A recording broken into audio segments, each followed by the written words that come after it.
welcome everyone to the Islanders Never Say Die podcast. I'm your host, TJ, and with me here, as always, is our NHL analyst and expert, the grumpy old man. They say there's no shame in his game because he is always the same.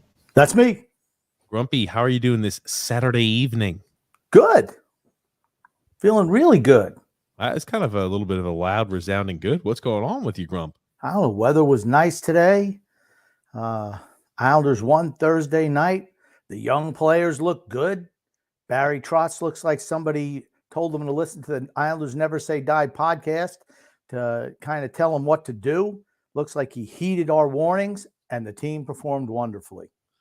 Oh, man. Well, it's funny you mentioned that. It's kind of, we'll take a deep dive into it, Grump. But before we get started, this is a twice a week Islanders podcast. And for those of you who are new, we invite you to stick around a while. We invite you to come back. We go live every single Wednesday and Saturday at 8 o'clock Eastern Standard Time. And to make sure you don't miss out on any of the action, make sure you subscribe on YouTube, like on Facebook, and follow on Twitter. We also cover most Islander games live, or a good handful of the Islander games live. We do not cover games on Thursdays or Sundays because we have another show called TJ and the Grumpy Old Man. That is a show that we just talk sports and shoot the shit. You can find that in the link in the description below, or you can find it as a featured channel on YouTube, Grumpy, underneath. So to make sure you don't miss out on any of that action, make sure you subscribe also. Give it a check out, Grumpy Old Man. That being said, I will check that out. Oh, you're going to check that out, huh? Mm-hmm. Yep. And here's that. It's called TJ and the Grumpy Old Man. That being said, Grump, Islanders beat the Boston Bruins. Kiefer Bellows back in the lineup. Kiefer Bellows making waves on social media. People talking about how fantastic of a performance Kiefer Bellows had. And albeit he played really well on Thursday. If you wanted to know how good Kiefer Bellows is, all you had to do was listen to this podcast. We've been espousing his virtues for the last couple of years. Barry played him. I mean, think about it. Josh Bailey injured. Woohoo! I mean, talk about the daily double. Josh Bailey injured. Kiefer Bellows comes in, plays a game, has 5 shots on goal, 4 hits, and an assist, all because of his aggressiveness going towards the net, working with someone who he has no chemistry with, according to Barry Trotz, Matt Barzal. Go figure. Well, yeah, what you're talking about, Grumpy, and fold that for us a little closer to your face as always. Thank you, Grumpy Old Man. You've got problems, man. You got some issues. Oh, good gracious. But yeah, well, do you like how you just go ahead and unload everything? I like to build things slowly, Grump, and Grump just likes coming out with it. That being said, yeah, Bellows did find his way back into the lineup. Played really well again through the body around, just as you'd mentioned. He on the left wing, he's always played he's played very well this season. And it's good to see when he did make his reappearance back in the lineup, they didn't throw him at right wing. They put him, they put Anthony Beauvillier, a more seasoned individual, there at the right wing position. And we saw success. We saw success from the team, albeit, the Bruins are a team, again, in disarray at the moment. And Marchand's still out. And I think it was Bergeron's first game back. True. Correct. Yep, well, Boston's having some issues. Oh, well, that's what happens. All right, we're still not making the playoffs. Boston would have to totally implode and fall apart, right? Let's be honest. It's the only team we have a chance, and we're still, if all the games that we have in hand, we'd still be 8 points back of the playoff spot. So it's not happening. But, I mean, I was really excited by Kiefer Bellows' play and Noah Dobson. Once again, I think Barry said, you know what? Or maybe someone said to him, you better let these guys play their game, Barry. And all of a sudden, they're performing wonderfully, and the Islanders are winning games. Well, let's talk a little about Kiefer Bellows before we go ahead and transition into Noah Dobson and the youth, the younger individuals stepping up for the Islanders. Now, Grump, Kiefer Bellows this year has played well. when he's been on the left wing, right? 18 out of the 21 games he's played this season at left wing, he's recorded 3 goals and 7 assists, 10 total points. He's got 10 points in an 18-game clip at left wing, some in a top 6 role, some in a bottom 6 role. Nonetheless, and he's also been a +3 over that time period. When he's played on the left wing, he's been much more comfortable than playing on his off wing. That being said, Barry Trotz made a comment after the game, and he said that he believes that Kiefer Bellows has earned himself a spot and that he's probably ready to transfer over onto a full-time basis. Okay, who are you going to sit out? Who are you going to sit out? Well, because once again, he's a top 6 player. He's not a bottom 6 player. He's a top 6 guy, and he played on the second line. Well, do you want to hear the funny thing? Now and again, I will tell you this, Grumpy. I want you to take deep breaths for this one. There was an individual who was out not practicing today. Rumor has it he was banged up with an upper body injury, which is why he was not on the ice. But here's your Saturday practice lineup. We'll go down the right wings: Kyle Palmieri, Anthony Beauvillier, Josh Bailey, and Cal Clutterbuck. What's one right winger we're not noticing on that list? Given it could because he's injured, it could just be a little bit of a a niggle, a little bit of he's banged up. But Oliver Wahlstrom, not at Saturday's practice. Yeah, well, he was day to day. He was listed as day to day. Yes, that's fine. But once again, that's a good question. Long term, right? If Kiefer Bellows is going to be in the lineup and he thinks he's earned himself a spot full time, and I think Kiefer has, who's going to be the odd man out? Who sits? And that's the dilemma you have when you sign a bunch of ham and eggers to long-term deals. That's the issue you have. There's no spot for a younger guy to break into the lineup. I mean, are we going to see Bailey be a healthy scratch? I mean, let's be honest. I don't care how many secondary assists he has. He's been terrible this year. I mean, Parise, yeah, he skates up and down the wing.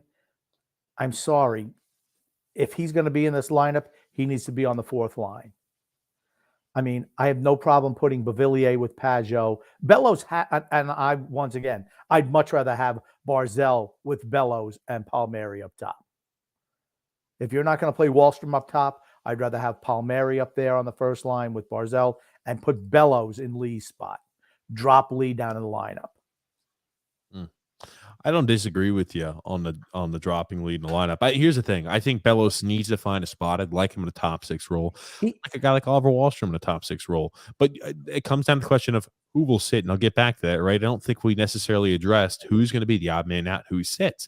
They're not sitting Matt Martin. Matt Martin hasn't played well, so it's not like we can just go ahead and slide down a guy like Parise to play, the 4th line left wing and then play him with a whole bunch of special teams units so he still gets his minutes. You're going to be in a situation where you're not sitting Anders Lee.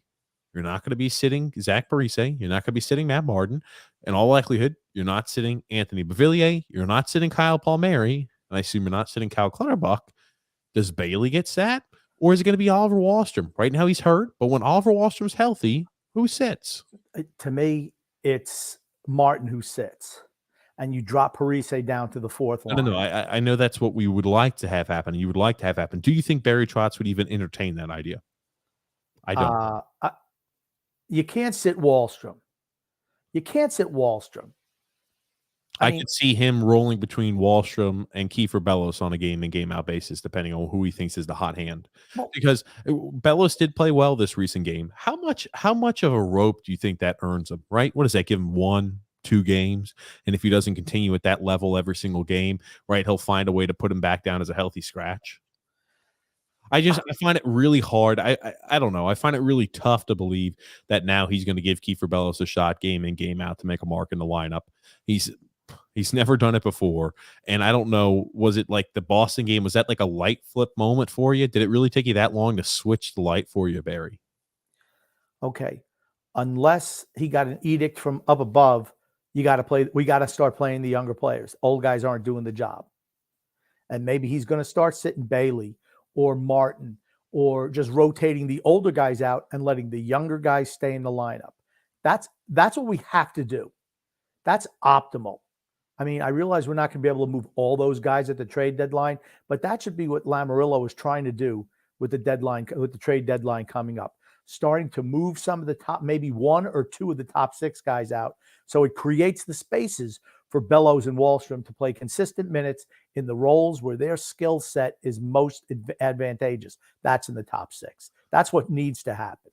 I've heard, and we've got Phil's Facts coming on the podcast this Wednesday. I'm excited, Boo. Grump. Phil's Facts, Grumpy. Oh, he's so boring. But uh, it's funny. People are wondering, and Phil, I think, was one of those, and we'll talk about it on the podcast on Wednesday too. But he's wondering, hey, maybe this increases trade value, so you can trade away Kiefer Bellows at this year's trade deadline. And I think to myself, I'm like, oh, we've talked about players who are young, players that could maybe make a step, players that show the ability.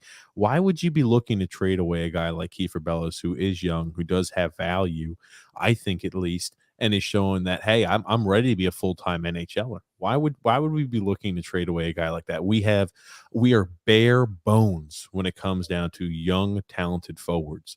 Kiefer Bellows is still young, and he's talented, and he's a forward. I really don't think that that's what they're thinking, though.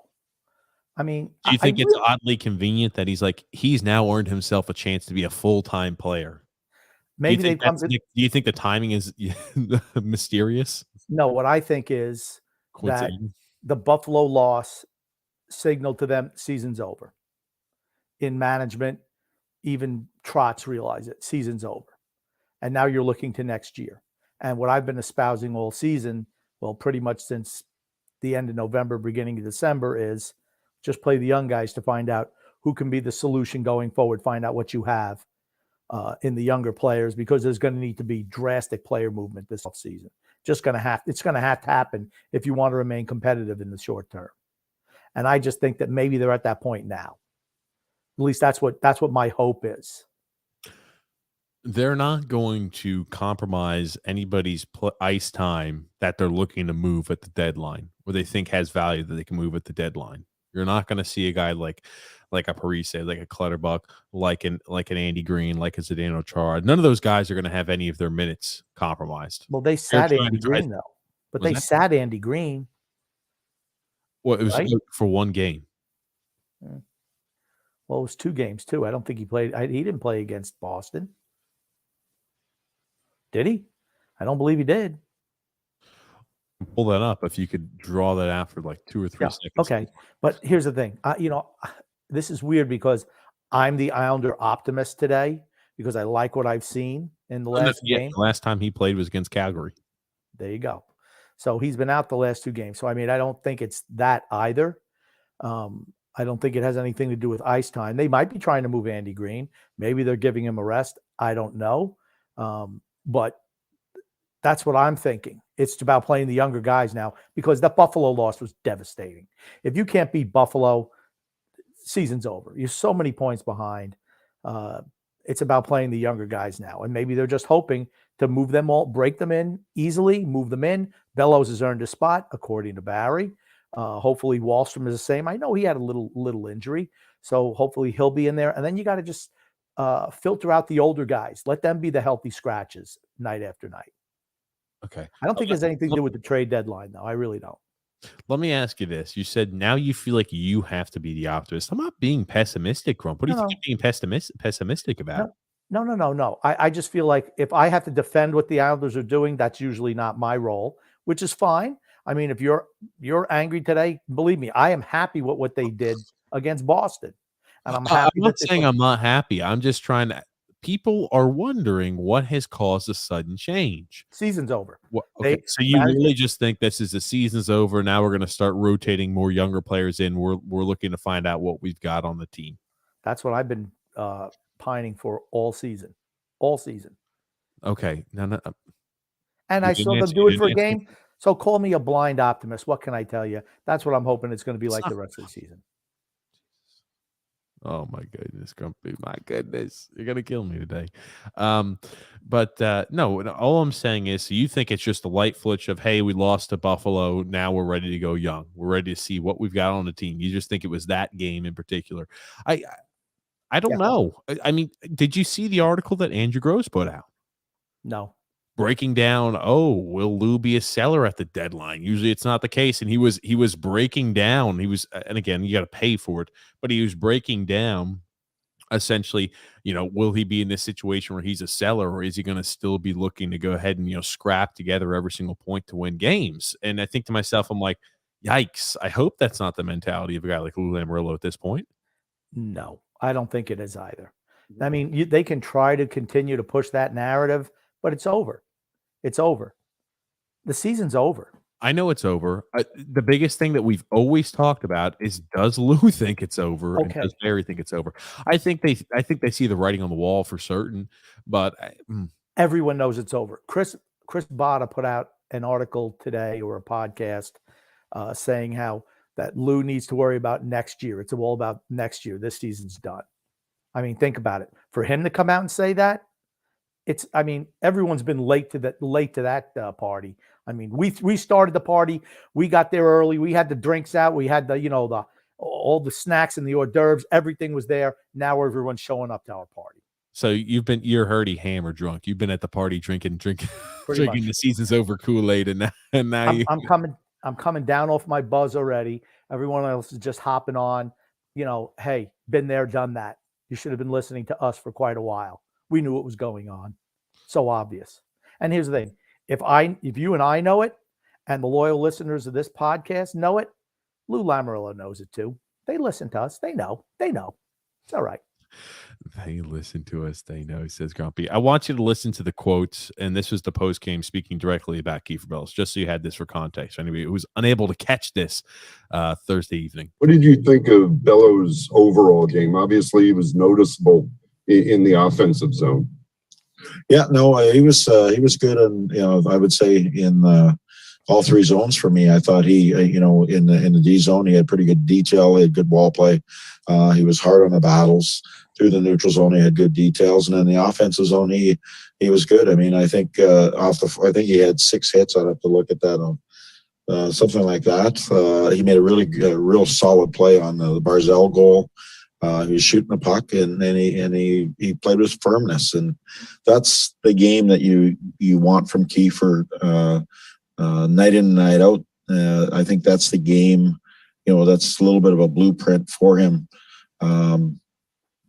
to be a real productive player in this league. So he comes out obviously speaking very well and glowingly of Kieffer Bellows.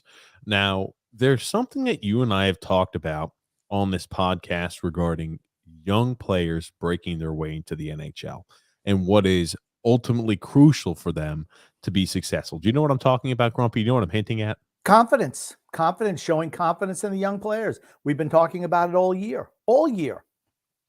Well, it's funny, right? You mentioned confidence and how key it is, especially for a young guy who, emotions are there. The highs are higher and the lows are lower because it's, it's the first time really being up there. They're new to everything. Well, look at Kieffer Bellows' statements here. Now, this was made the morning after, I think Friday morning this was. Kieffer Bellows on Barry Trotz's comments about him this morning. Hearing that gives me confidence. Just play hard for the guys. That's the goal. Play my game, and hopefully it sticks. Having a player that feels confident because he feels like the coach supports him and the coach is behind what he's seeing does wonders for a young man's game. It really does. And when you talk about cultivating a good relationship between player and coach and cultivating these younger players, that's how you have to do it. You have to show confidence. You have to be able to instill that, hey, I agree with what you're doing out there. We think you're going to be one of the pieces. We believe in you, right? He was like, at a time period when you keep telling the player, your time's coming. Just wait. That's what they always tell them in the locker room. If you're not playing and you're unhappy about playing time, they're going to do whatever they can to try to ease and soothe waters. Your time's coming. You got to be patient. You got to do this. You got to do that. They say that shit all the time. But when a player's out there on the ice and he performs and he knows attaboys don't go around like handing out candy on Halloween for Barry Trotz, but he catches an attaboy in a post-game interview, that means a lot for him. And I'm going to be interested to see how his confidence carries over in these next few games for Kieffer Bellows. Right. I mean, is Barry just saying that to the press? Does he really believe it? I don't know. but maybe Kiefer Bellows is feeling it. And sometimes that's all it means. Like That's all I said, that matters. right. When Lane Lambert was coaching, Kiefer Bellows was playing the same way. So maybe it's a new thing. Maybe they've just come to realize, okay, the veteran thing didn't work out. Now we have to look at plan 2. And I think Barry Trotz is not stupid either. He's not dumb. Maybe he's just finally come to realize, you know what? Maybe it's just time to play the younger guys because they give us more jump. They give us more energy. We're able to play more of a Islander hockey style of game. And, I'm just going to pump these guys' tires up. I mean, usually the only time he ever compliments a younger player is when he knows that he's going to be sent down, has no shot of playing. But maybe it's just not the case here. Or in preseason. Well, there you go. That's the only time he's handing out compliments to younger guys. And I know you wanted, I don't want to open up the floor. I know you wanted to talk about Noah Dobson again. 8 goals. Oh, man.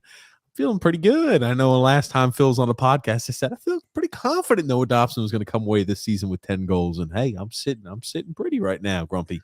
Wasn't Phil also the one who said that Kiefer Bellows couldn't play?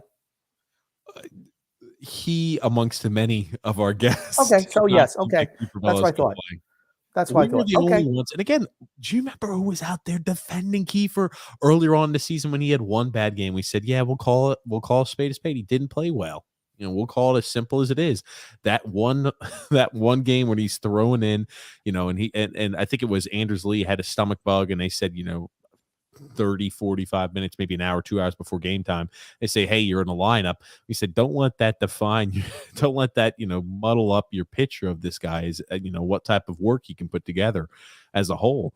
And, I think we've been proven right, at least in this circumstance. Kiefer Bellows is a guy who can contribute at an NHL level, which is what we've always believed, if given a shot. Right. And hopefully they're giving him that shot. Okay, Kiefer Bellows is what, 23? Yeah, 23. He should already been in the NHL playing a regular shift. Yes. Already should have been. Yes. Why? Because this way you maximize his value while he's on his entry-level deal. I realize that it's his second contract now, but he's not getting paid big money. That's how you maximize your salary cap situation. Like I said, it's just frustrating me. But just one thing I looked at, I was saying, particularly when Bellows took 5 shots on goal in the game the other night against Boston, I said to myself, you know what? He essentially took Josh Bailey's position. I'm just wondering how close he was to shots taken and on goal as opposed to Josh Bailey. And I looked it up, and he only has 6 less shots on goal than Josh Bailey. But you're talking about for the season, Grumpy? You really have to be specific, for the season. Man. You kind of just announce it. For the season, in 415 less minutes played. Think about that. How does Josh Bailey get a spot in the lineup every night? On the power play, as a top 6 forward, he never shoots the puck. I mean, to me, it's a no-brainer, right? Josh Bailey's a bottom 6 player. That's where he should be. And Kiefer Bellows is a top 6 player. That's where he should be. If you want to shuffle the guys on the bottom 2 pairs, go for it. I don't care. But Kiefer Bellows should be playing the top 6, as should Oliver Wahlstrom. I just thought I was surprised the numbers were even that close, honestly. I didn't realize that the numbers were that he only had 6 more shots on goal. Were you really shocked by that? Josh Bailey never shoots the puck. Kiefer Bellows has a shoot first mentality. I didn't know what the numbers would have been. Honestly, I thought you were about to say Kiefer Bellows in half the amount of games and half the ice time has more shots on goal than Josh Bailey. I would have been like, it doesn't shock me, but in the same token, that's not something you would expect. Right. I mean, Bellows plays like 12 minutes a night in 21 games. Bailey, 38 games, 17 and a half minutes a night. You do the math. Yeah, he plays about twice the amount of games and twice the amount of ice time. Right. And the difference is 6 shots on goal. And this is with Bellows playing on a third line. Yeah. And not playing on the power play. I was about to say, yeah. So that doesn't to answer your question, it doesn't shock me too much, grumpy old man. But I want you to talk a little bit about Noah Dobson. I want to get you back on the point you were trying to make earlier. You wanted to speak about him, so I wanted to open up. Noah Dobson had a good game against the against the Boston Bruins, had a goal and assist, and looked involved on the offensive side of the puck. His game has grown leaps and bounds in the last month and a half, in my opinion. Particularly when Lambert was coach. Then when Trotz came back, he kind of, once again, stepped back. But now you're seeing, okay, he's certainly directly involved with the offense. He's third leading scorer on the team now. Think about that. I know it's only 22 points, but he's still the third leading scorer on this team. And you're seeing him jump in the offensive zone a lot more and generating the offense. I also think that's part of because the season's over. And Barry's just saying, okay, let's just roll with it and see what these young guys can deliver. I really believe that's what it is. That's what I'm hoping it is. Of course, we're going to give it a few more games to see. I think you're jumping to conclusions. Maybe I am. Really early on that. I'm just an eternal optimist. I'm not negative like you. No, I don't even think it's that, Grump. I just think that's because that's what you want to have happen.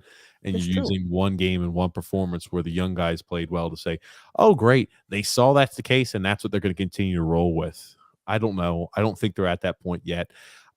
I hope at one point they will be at that point this season. If there's anything I've noticed, is doesn't matter how well the young guys play, they could play well, for a 2, 3, 4 game stretch. As soon as they have a moment or a lapse in error and judgment and they struggle on the ice, they immediately get shuffled around and say, you're going to take the back seat.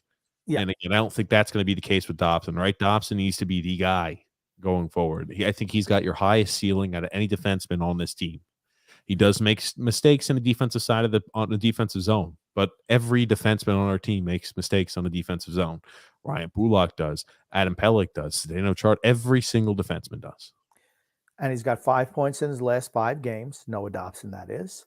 And I just think you're starting to see his maturation process. Barry said he's not just, a player on the team now. He's an integral part of the team. So maybe he's loosening the reins on him a little bit. You're right. And you're 100% right. That's what I'm hoping. You're right. I'm trying to will it to happen right now. I think it's the case with Dobson like that. I don't think it's the case with Bellows yet. I'm a little more cautious when I hear that, because I think to myself, if he's going to be a full-time guy, who's going to take the sit? I don't think Martin's going to take the sit like you want. There's no way in hell they're sitting out Martin. They're not sitting Parise. They're not sitting Anders Lee. They're not sitting Anthony Beauvillier. They're not sitting Cal Clutterbuck, right? That means we only have about 3 guys where I could even entertain the idea that they could possibly sit. Either Kyle Palmieri, Oliver Wahlstrom, Josh Bailey, or Kiefer Bellows. Okay. So you could just say, hey, Kiefer Bellows is ready to be a full-time guy, and then he sends him back down where he's a healthy scratch game in and game out, or we're going to sit one of those 3 right wings. But the deadline's coming up too within the next, 3-4 weeks? Month, yeah. Okay. So within the next 4 weeks, it's coming up. So, maybe they move a Clutterbuck, or they move a Parise, or maybe both. And that gets rid of the glut of the winger problem that you have right now. My concern is I just want to see Kiefer Bellows playing on the top two lines. That's it. I don't want him playing on the third line. I want him on one of the top 6 lines. One of the top 2 lines, one of the top 6 players. Right, the top 6 players, yes.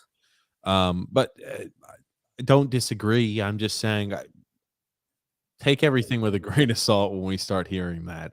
And I always think to myself, when has he complimented young players? He's complimented them when he has absolutely no intentions on playing them. I do believe he will give Kiefer Bellows a fair shake at it, just based off of where we are in the season and based off of how the team has performed. I do think, and I hope Kiefer Bellows will get a fair shake at a legitimate roster spot. I just hope it does not come at the expense of a guy like Oliver Wahlstrom.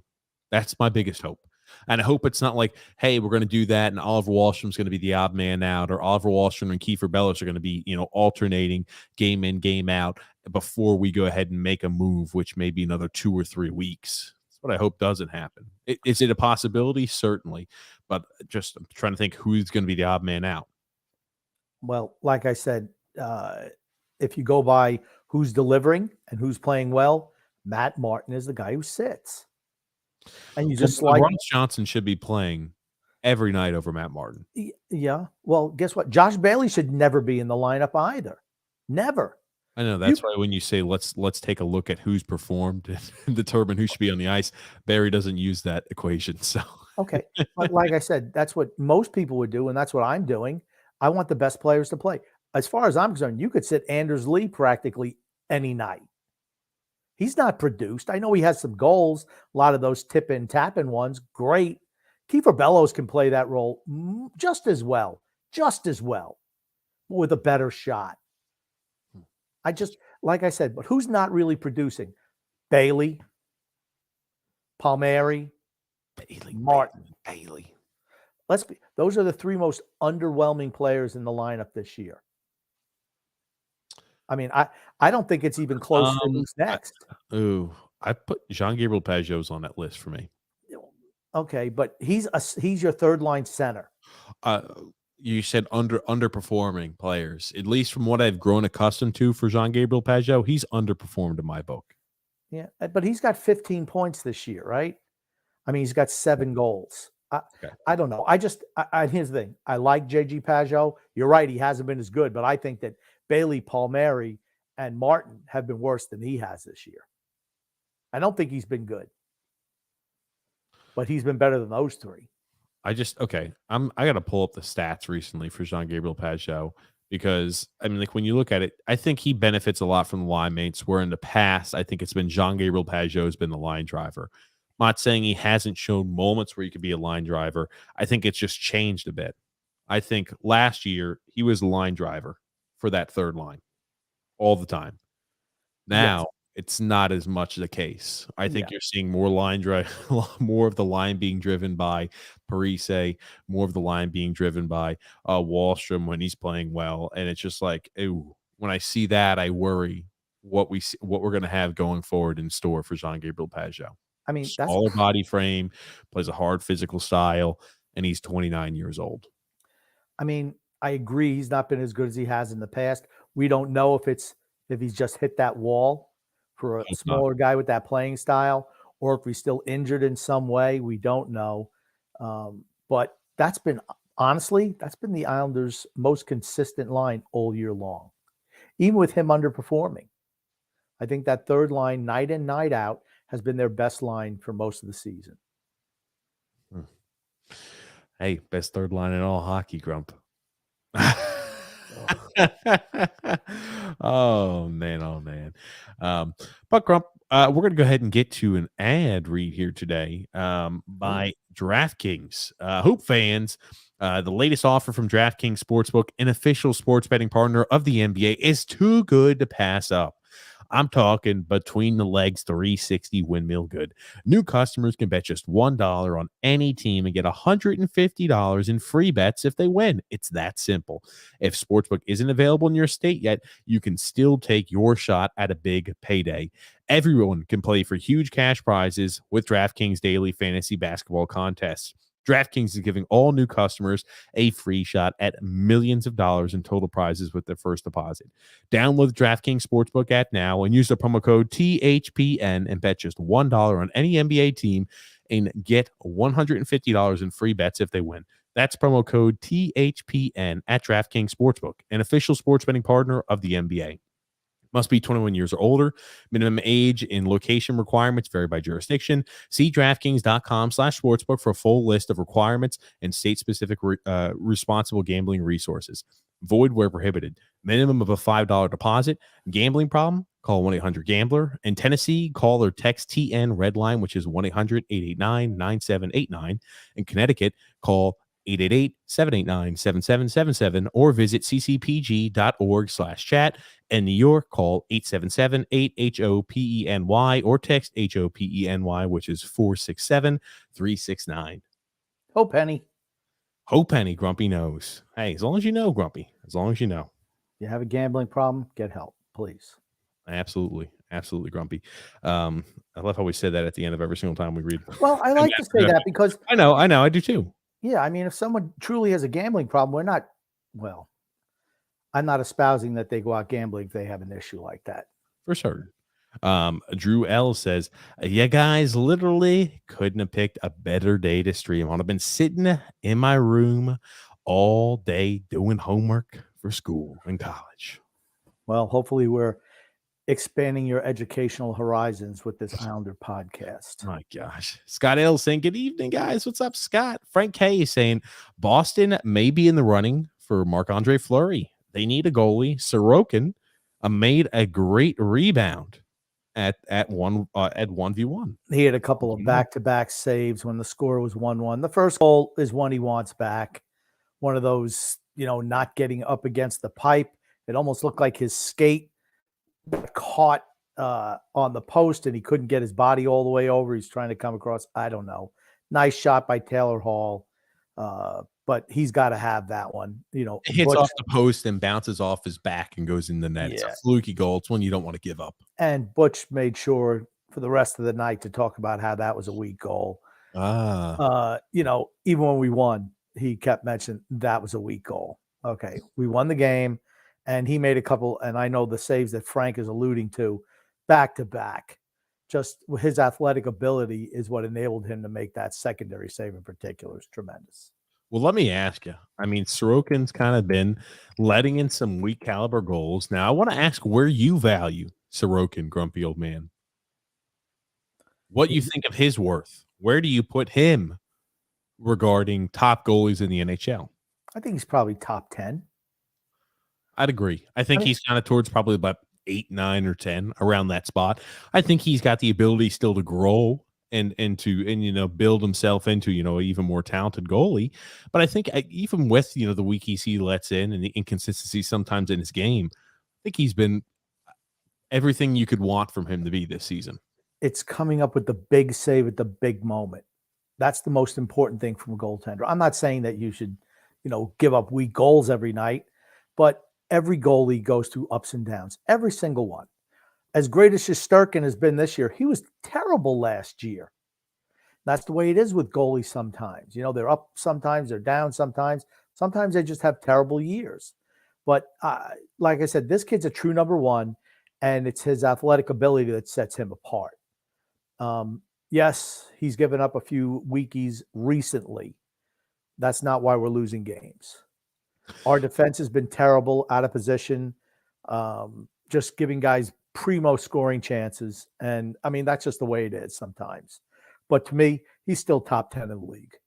Yeah, no, I think he's top 10. Goalies have never been the issue on this team. Mm-hmm. Our goalie coaches are fantastic, and we've got the ability to turn, you've got the ability, to find a diamond in the rough, or to really polish up, whatever type of gem you have coming your way. Pierre Greco and Mitch Korn in this system really do allow goalies to succeed. But Sorokin, I put him as a top 10 goalie in the NHL.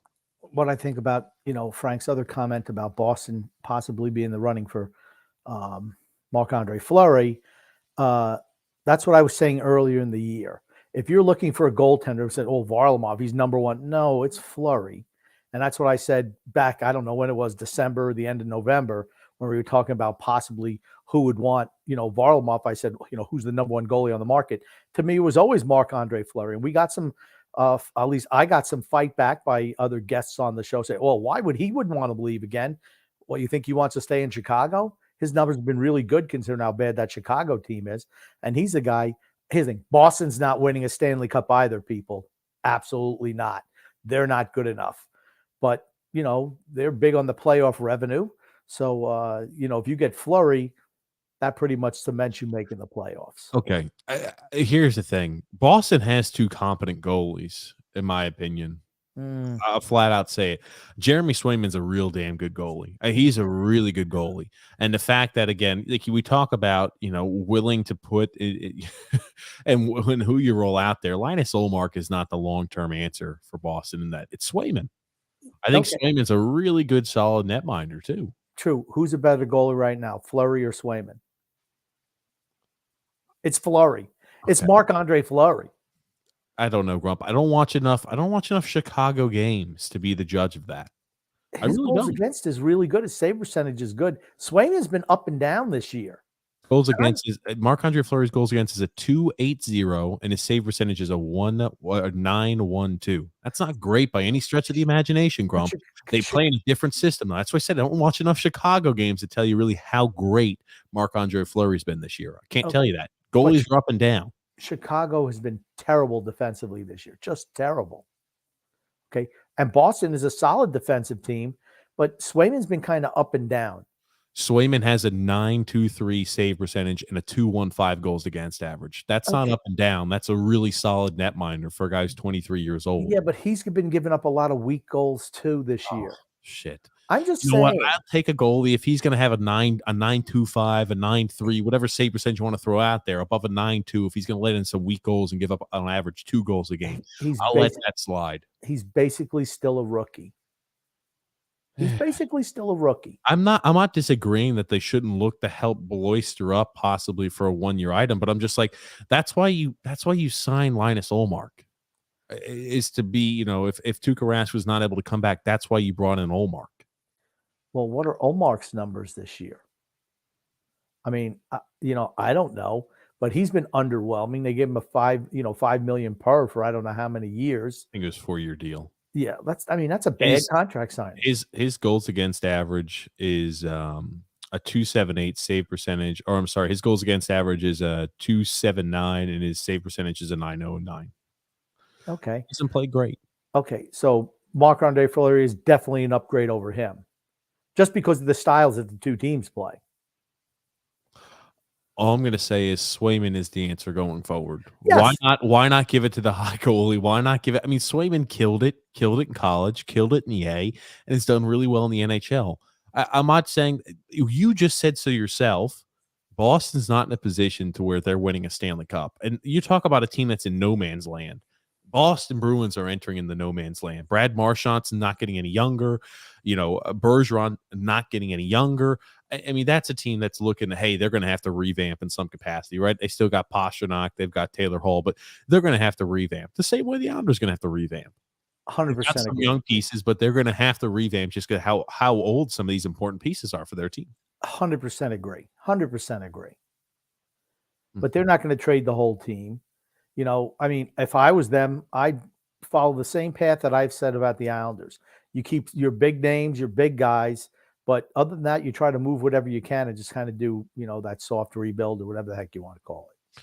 Drew says, put your sub counter up. You're literally 1 sub away from a 500. There you go, Grumpy. I'll let you see it here. There you go, Grumpy. Yeah, let's do that.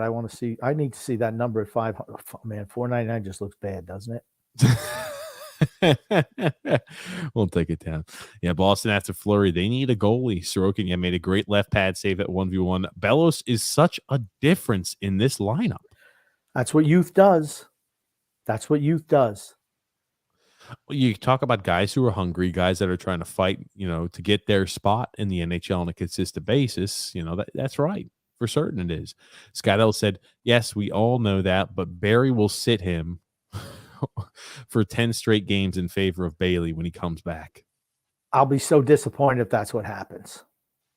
I'm willing to take Barry at his word this time. And why? Because it's what I want to hear, in essence. So I'm willing to give him the benefit of doubt, at least for tomorrow. So it's your heart. Well, I think it's going to happen tomorrow, right? Wallstrom won't play. He's an upper body. He's banged up in the upper body area. And you're going to see the same exact lineups you just saw thrown out there today. What we discussed, you're going to see out there. You're going to see that out there tomorrow. I don't believe they have any subject or reason to change that. But I just want to make sure I'm grasping this right. You think that Barry's going to be a man of his word on this time, talking about playing some younger guys or giving players new looks. Remember when he said that? It was a little phrased a little differently earlier on this year. We're going to have to give some new guys looks out there. This is going to give us some serious thought when we're over here at the All-Star break. And he threw out all those buzzwords. You know, we didn't believe him then, but now since you're ready, you think the team should be doing this. And with the younger guys, you think that Barry's going to be, I wouldn't say honorable to the word, but you think Barry's going to be, Barry's actually saying exactly what he's thinking. Is that what it is? Yeah, that's what I think. That's what you want to think, at least. Yeah. Chris Smith says, Grumpy Old Man is an Anders Lee lover. Just kidding. I've never seen a guy so average make so much money. Well, it's got to give you hope, doesn't it, Grump? Well, I've seen Josh Bailey make $5 million a year. He's below average. So, I'll correct myself there. Well, he's below average now. That's for certain. He's always been below average. He's never been a $5 million a year player, Josh Bailey. Never. Never freaking ever. Never. Jeremy F says, good Saturday evening, fellas. When Bailey returns to the lineup tomorrow, as projected by Trotz, who comes out? I hope it isn't Bellows. Have a great show. Yeah. Oh, yeah. I guess this was from earlier, but looks like Oliver Wahlstrom, just because he's banged up, will be the odd man out, unfortunately. What's his team's record with Bellows in the lineup? It's a good question. I don't I'm know, not sure. Jeremy. See, if you're going to ask that question, you should have already looked it up and told us. Oh, are you talking about for me or for Jeremy? For Jeremy. Jeremy asked great questions, but he should have looked that up and let us know. Then we could have looked smart by answering it, but we have no idea. I'll pull it up. I'll do that research here. TJ, stitch what Trotz said, and then Bellows' response. Yes, thank you, Frank K. That was fantastic. When I saw that, I'm like, my God, Frank. I tell you what, he was on fire. Frank. That's why I love the people who listen to this podcast and Islander fans and fans in general. It's not just us here. It's almost like this is the people's podcast, if you know what I mean. They're sending us things, trying to help us out. And you know what? We really appreciate it. I mean, we're doing this, you know, for us, it's for fun. You know, and it's just nice when people try to help us out. We really do appreciate it. So I don't know what TJ's doing. He's probably trying to figure out how many games. 9-7-4 is the record with Kiefer Bellows in the lineup. Well, there you go. Better than our regular season record. It is. But yes, I 100% agree. I love it when people tune in or they'll send me something because they hear us talking about it. And I'm like, holy shit. Because I don't peruse the internet as much as I should, or sometimes I get busy. But I'm like, when somebody else sends it to me, I'm like, Grump, this right here. And I know other people think the same exact way we do too. Scott L is saying Barry will sit Bellows 10 straight games when a Vincent Bailey is ready to come back in the lineup. I hope not. I just wonder if he's seen enough of that this year. No. To answer your question, that's a no. Brett W says Bellows Mania is running wild. It's Bellows Mania is running wild, brother. Bellows Mania. What you gonna do when Kiefer Bellows Mania is running wild on you? Woo! Little Ric Flair and Hulk Hogan there. Drew L said, did you guys see the hockey guy do analysis on the Islanders recently? No, I did not. We'll have to check that out. Brett W says he'll probably bench. He'll probably keep playing Bellows and bench Wahlstrom. That's what I hope doesn't happen. I hope Wahlstrom, now that he's injured, he doesn't find his way on bench because our team starts to win against Montreal, the Seattle Kraken, and a few of the cellar dwellers in the NHL. And they say, well, that's great. We're going to keep rolling this lineup out here because it's winning games. So off Wahlstrom, you're taking a back seat on the bench. Okay. Wahlstrom's a right winger. Bellows is a left winger. Okay. I'm just saying, if you want to get the most out of Kiefer Bellows, you play him on the left wing. No, they did. They did. And they put Pavillier at the right wing. I understand, but what I'm saying is, it should not affect Oliver Wahlstrom. He's a right wing, a true right wing. So what? What do you mean? What? Grump. They're not sitting Matt Martin. I'll tell you that. I don't know if I need to tell you that in French. Could somebody give me the French translation of not sitting Matt Martin? I don't know, Grumpy. How many more times are we going to say that? You once again just make those blanket statements that possibly don't have. Matter of fact, you just pull it out of your ass. What has shown you that Barry Trotz will start to sit Matt Martin and he'll put in Zach Parise on the third line left wing? What has showed you? What has been an indicator or a parameter to show you that that's going to happen? Because that's what I think should happen. Okay. How many more times do we have to go over this?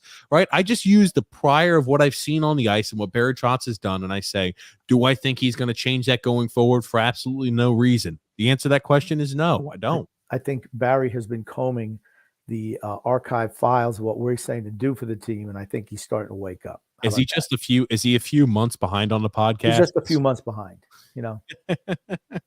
Oh man. Okay, they're not going to sit Lee. They're not going to sit Pavillier. They're not going to sit They're not going to sit Parise, and they're not going to sit Martin until somebody is traded. Like I think Parise will be traded this year's trade deadline. It's a month away, though. I'm talking about what are we going to see in this month leading up to the deadline. That's more what I'm talking about. Okay, I say he is going to sit Matt Martin. How about that? He sat Matt Martin to play Ross Johnston for a while. Okay. When he does sit Matt Martin, who plays for him? It's Ross Johnston. Right. So if he sits Matt Martin, Ross Johnson comes in, it still doesn't solve your issue or your thought that Parise needs to be moved to the fourth line left wing to free up a left wing position for Bellows so that we can keep everything happy in the kingdom. That's just not what he's done. I just think it's a smart move. That's all. Okay. Smart move and what they'll do are two different things. And I'm not saying there's anything wrong with that. I just think those two different things. Anthony R says, Wahlstrom day-to-day with the upper body injury. Bye-bye, Oliver. I don't know. I don't know. What do you mean you don't know? I don't know. I think he is going to play. He's only had 2 goals in the last 20 games. People are talking about, well, Oliver Wahlstrom only has 2 goals in the last 20 games. Maybe he needs to sit a few up there in the press box in order to get his head right. I shit you not. I've been reading that on social media. Josh Bailey has 3 goals the whole year. Kyle Palmieri has 3 goals the whole year. Two of them coming in the last game we played. Or 2 of them coming 2 games ago. When against Buffalo. Against Buffalo, yeah. Yeah. But he's got to shave. So that's the end of that. Gracious. Oh, man. Tony Cheese said, I was playing NHL and losing 7-1 to the Canes, and my girlfriend said they can't even win virtually. Tony, I'm going to tell you what. Your girlfriend hates that you play video games. What makes you say that, Grump? Because all girlfriends/wives hate when their men play video games. Maybe she plays video games with Tony Cheese. With that comment, no. He's losing. He's screaming at the game, and she's walking by and said, geez, they can't even win virtually. Do you think Tony Cheese is slamming remotes off of the ground and smashing things? He's throwing remotes through television and throwing his chair around. What type of gamer do you think Tony Cheese is, Grump? He's probably yelling at his TV. You know, the only thing that could be worse is when he says, this game sucks or whatever he says, and she goes up and says, you ever think maybe you're just not that good at the game? Oh, man. That's probably what really happens in the real world. Anthony R says Varlamov is back with the team. How is he back so quick? It hasn't been 2 weeks. What do you want? You want him to be an extended stay? Yeah, because I don't want him in the lineup either. Oh, man. It's going to go back to the rotation. Well, maybe they won't go back to the rotation. Maybe they're just going to roll out Sorokin. Who knows? Be interested to see what they do. Dave S. saying here, I think they're showcasing Bellows because why all of a sudden is he magically ready to be a full-time player? This is what I'm talking about. And Trotz doesn't like him for whatever reason, and that's the end of the story. I just think that the Islanders brass realize the season's over. And then they're just saying, well, let's see if Kiefer Bellows can be a player going into next year, or if he's not part of the solution at all and we need to add yet another piece to this lineup. That's what I think. Do you think, let me ask you this, they're going to try to trade a guy? Oh, man, I tell you, or maybe they'll try to showcase him now so they can trade him in the offseason. I don't know. You're right. I think, Dave, you're right. Barry Trotz is not a big fan of Kiefer Bellows. I think Kiefer Bellows played extremely well on the left wing, even when Barry's was out, and the team had that break, and then he puts him on the right wing. I can't justify or make sense as to the reason why he put a brand new, essentially a rookie in the NHL on his off wing where he's never played that before in his entire NHL playing career, college, AHL, juniors, doesn't matter. It's all throughout the list. Always been left wing. You put him on the right wing, right? I think that was setting him up for failure. Now, what has been the light switch moment after you just set him up for failure, and now you put him on the left wing, he plays well. Now it's like, oh, we're ready to give him a shot. It just doesn't make sense. I think a lot about Barry Trotz's line combinations and player personnel decisions don't make sense to me. So I think it'd just be another thing. I think Barry and Lou realize the season's over. They didn't want to throw in the towel, but now they realize, okay, it's not realistic us making the playoffs. Everything's geared towards next year. I firmly believe that. I hope that's what they should be doing. And I just think these actions are maybe starting to show that a little bit. They don't want to tell the fans they're giving up on the season. They don't want to tell them that. You think nobody shows up now? Wait till they tell them that they want to tank the rest of the season. Shit. Haven't they been doing that already? But they haven't come out and said it, is my point. But it could backfire, because the team never played better this year except when the young players are in there. That's what I was about to say, right? The young players played. I think I would argue that, we would have a few stinkers, but as a collective unit, I think when the young guys are given more rope and chance to succeed and to play well, the results are better on the ice. So, by tanking, giving young guys more time and giving young guys more ice, I think that may actually allow us to win a few that we don't want to win, because I think we're 100% in embrace the tank. Okay, but isn't that best case scenario for the Islanders, really? You play the young guys the rest of the year. You see who can produce, and wow, Kiefer Bellows, he can really perform on that second line. Or wow, look at Noah Dobson jumping up in the play. He deserves to be on the first defense pairing next year. Or wow, we found that Sebastian Aho can be a serviceable number 7 defenseman. Or wow, Robin Salo, yeah, you showed that you can play a top 6 role potentially going into next year, or certainly a bottom 6 regular player. I mean, isn't that what you want? Or wow, Oliver Wahlstrom, yeah, look at you. You're starting to step up and be more of a force on the power play in a regular shift. I mean, isn't that what you want really at this stage of the season? How the young guys are developing and who you can count on going next year and forward? That is what I want. But again, you, I think, are mixing your feelings and thinking and grabbing one little morsel of a possibility that they could be doing this, and you're running with it. And I just don't want you to be upset, Grumpy. Right? I feel like you have been in this role before when you said, do not be upset when this happens. I'm guarded. I'm guarded on it. Maybe I'm jaded. I don't know, Grump. I don't see the light switch moment. It doesn't make sense to me. But I'll say it. A lot of things Trotz has done, it does not make sense to me. You realize that everything I say has come true. Everything. So everything, huh? Yep. And sometimes that's what we do here. We grab little morsels and we expound on it. All I'll say is this. I remember when that Kyle Palmieri trade happened, you said it was an A+, and I said F-, actually F double minus, and you said it was an A+, Grump. So Sure. You can go back and listen to that one in the archives. Yes, we can. I want to say pretty much my accuracy rate on the things I say is probably like 95%. Oh my God. All right, it's 100. I understand 100. I just didn't want to come off as a braggart. Oh man, you're so full of shit sometimes. I like it though. Frank K saying, hanging and banging on Long Island, brother. That's right. That's the Hulkster. He's hanging and banging all night long. I didn't know that. Okay. Anthony R says, if you were to pick one player from Bridgeport, who do you think will be called up to play a few games before the season's over? Robin Salo. I think there's going to be 2, Salo and Holmstrom. Holmstrom will get a few games at the end. I don't think Holmstrom's close to being ready. I don't think so either. I think they want to get him a little bit of a taste as to, hey, you're at the Bridgeport level. What does it take to be at the next level? Kind of throw him in the deep end and say, this is what we want you to be. This is what you need to aspire to be able to compete with next year or the year after. For me, he's not even a good enough player in the AHL. But here's the thing. If you determine that the season is over, bring him up and play him some. I got no problem with that. Let's see what he has. Even though I don't believe in him as a player, I want to see if he can produce at this level, because if he can replicate, what Josh Bailey gives you. Oh gosh. Well, Josh Bailey 2.0, baby. Yeah. But if he can give you something, then it's like, okay, this is a serviceable player going forward.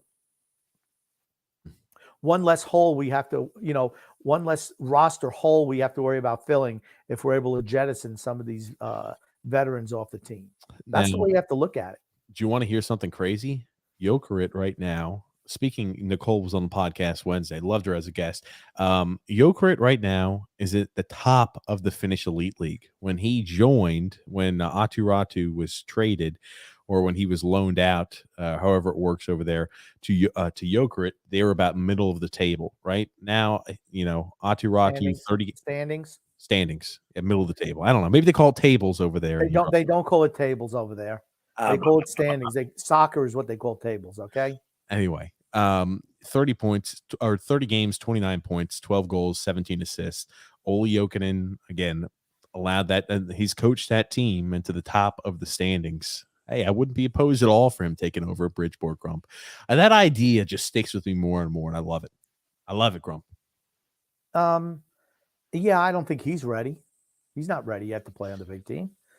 No, I'm just saying it's Yeah. good to see, like, when we talk about the development of a forward, right? I like to see that. We don't have a lot of prospect depth, I don't believe. So Mm. good to see him really tearing it up in the Finnish Elite League and playing well. I just found it interesting when Nicole was on the podcast. She mentioned when he played for the original team he was on, they just had him playing third line role, grinder position again, and then he goes to Jokerit, and all of a sudden he's playing, top 6 forward role, and he's producing points. Why? Because that's what his skill set dictates that he is. I mean, I'm just again, I don't understand why any coach does that, to be honest with you. If someone it's like putting a grinder as your first line center. It's just not their skill set. You mold your team based on the players and their skill sets. Jeremy F saying here, if the Islanders don't win the season tonight, the season's over. Well, I guess since they're not playing, the season's over. Chris Smith saying Bellows has to make the most of his chance. Who do you think could get traded? Parise could have a little value. I think Parise is as good as gone. I think Cal Clutterbuck should be as good as gone. I think Andy Green, if he has any value, and Zdeno Chara, if they have any value, should be as good as gone. If the trade value is an enormous amount, I would trade away a guy like Scott Mayfield, and I'd try to move a guy like Simeon Varlamov. So you're still going to have the same problem of your top 6 forwards being the same that they are. I'm not saying you can't move Bailey. I'm just saying that's more of one of those. There's only so much time during the regular season, during the trade deadline to make moves. If that's one of those off-season things, you've got to offload him to Arizona. Sure, I'm all down to do that. I just think that's probably something that would have to get accomplished in the off-season. Well, Arizona's willing to take on money now. Why not move him now? Even if he gets a 5th-round pick in return and they take all his salary, he's only got 2 more years left on his deal. They're going to have trouble reaching the salary floor. He's the type of guy who'd do good there. No one cares what they do out in the desert. So Josh Bailey is going to look real good. Probably be a first liner for them. Put up 18 points, all assists. Paulo, all secondary assists. Paulo C said, I think Parise should be out of the lineup. We should not have an old player playing and a young player like Bellows who has a bright future ahead. I think Paulo, he's going to be traded. So I think you keep chugging along. I think Parise has looked good. That's a guy who could be a really competent 4th liner where he gets traded to for a playoff caliber team. And I think he does bring energy, pop. He still shows that he can play. He can serve meaningful minutes. He can penalty kill. He could be a guy who spots you, a power play if you're in dire need. I think a guy like Parise might get you as much as maybe a 3rd-round pick. Yeah, 3rd or 4th, I'm thinking. But here's the thing, right? I don't think Parise's the one who's going to keep Bellows out of the lineup. It's going to be one of the top 6 forwards. Bellows needs to play top 6 role. Parise, bottom 6. So you need to subtract someone from your top 6. Bailey, I don't care if it's Bailey. Could care less. Saying Bailey has 2 years left on his contract. I don't think he's tradable. I think you could trade away Josh Bailey. You can't trade away Anders Lee. You can trade away Josh Bailey. Drew L. Drew L saying, we're not getting into that conversation. I know. I don't have 15 hours to go ahead and talk to you about that tonight. Drew L says, let's just hope that Bellows and Wallstrom being in the top 6 for the rest of the season happens. True. That's 100% agree. Absolutely. Jeremy F saying, I for one was happy to see that win over Boston. I was too, particularly because it was the young players who drove the victory. That's what I want. Now, if I see the younger players producing night in, night out, and I see professional and personal growth from them for the rest of the season, I don't care if we don't make the playoffs. It means I feel better about next year as long as we don't screw it up in the offseason. That's a big if. Yeah, we haven't. Well, let me put it like this: we're in an odd situation because a win hurts our draft, our draft position, and losses. No team. Being a fan of the team, you don't want to see them losing game in and game out. You want to see your team win. But we're in this odd, precarious situation where both a win and a loss means good and bad for the team. Yeah. But we're not going to win the draft lottery. Not going to happen. But if we can pick around the 10. Well, you can't say not going to happen. We're not going to win the draft lottery. We're not Okay. going to win the draft lottery, okay? Seen The crazier things. The odds are really against us winning the draft lottery. Okay. I just remember the Rangers did it not too long ago with a really, really bad spot. And the Carolina Hurricanes jumped all the way up to 2 when they were 13 or something like that. The year we got Wallstrom and They were 11. Dobson, They or were 11, whatever it was. They went from 11 to 2. I'm just saying I've seen crazier things, Grump. Yes, I agree. But what I'm saying is, I just remember our schedule is a killer down the stretch, just a killer. And you think that we can't go ahead and string together a few losses to help the draft position out? I mean, what I'm saying is, I just want to see the team improve. Listen, I don't even care if we were to lose the rest of the season. I just want to see the younger guys develop and see them get better and better, and maybe increase the product we're seeing on the ice, which has been bad. Let's be honest, it's been bad, old and slow. Yeah. You put a little bit of fresh legs in there, all of a sudden, wow, it's amazing what we can do. Scott L saying, with Sorokin getting the bulk of the games because Varlamov and COVID protocol, he hasn't looked great. Now, granted, the defense is still poor and doesn't help him. True, 100% agree. When you look at goalies in the NHL, and this is something I invite you to do too, I challenge you. Can you find 10 better goalies than Sorokin? I don't think you can. I'm not saying he's the greatest thing since sliced bread. I'm not saying he's Shesterkin good or anything like that. I think he's a solid top 10 goalie. I think he's got the ability to grow into a really elite caliber netminder. Right now, I think he's a solid top 10 goalie. And I don't, that's not the issue on this team. He's looked shaky, but just as Grumpy said, you go through time periods where you look lights out with the puck looks like a beach ball, and other times where you look a little bit like you struggle. Your confidence shrinks a bit. So you go through those ebbs and flows of the season, just like skaters do. Think about how great he was early in the season through like the first 30 games. He's the only reason we won half the games we won. He was sensational in that. Yes, recently he struggled a little bit. Those things, that happens. Comes and goes, ebbs and flows of the season. Think about where we'd be without him. That's all I've said. Think about where we'd be without him.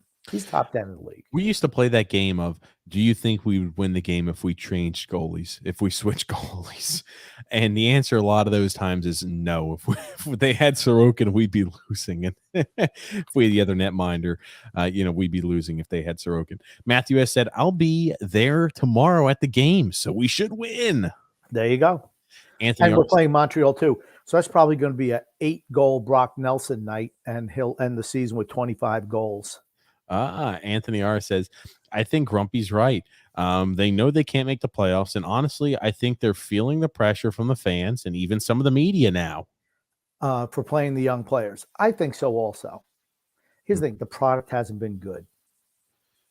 Matthew S. Oh, go ahead. Yeah. So I think that while that is, I think maybe the people in the press and the fans have been getting on them a little bit. I just think that most of the fans just saying, well, it's just been a bad year. They just write it off. Yeah. Where I don't believe in that. I mean, but they'll make excuses. The fans will make excuses for you. Now, I don't think that that's the case. Of course, I don't make excuses. But if we can see the younger players play and perform, what's wrong with that? There's nothing wrong with that. I'm all happy about that. Oh, TJ, you okay over there? Yeah, I thought I had the cat scratching at the door to try to get in, so I was trying to let it in. I didn't know what was going on. Okay. But Matthew S. also said, hey, guys, been MIA following the Olympics. But he says, play the kids. Yeah, I tell you what, I was watching the pairs figure skating competition the other day. I tell you what, they're fantastic. I've never seen such great pairs skaters before. I thought the U.S. skaters were good. They're like 6 and 7 in the world. I can't tell you I have not watched any of the Olympics this year. Drew L says the Grumpy said the season was over in November. Now people are finally starting to realize that it's official. Mm-hmm. We're just, like I said, we are the curve here. Eventually, everyone comes around to our way of thinking. Chris Smith says the Boston collapse is the only way they can make any noise. True.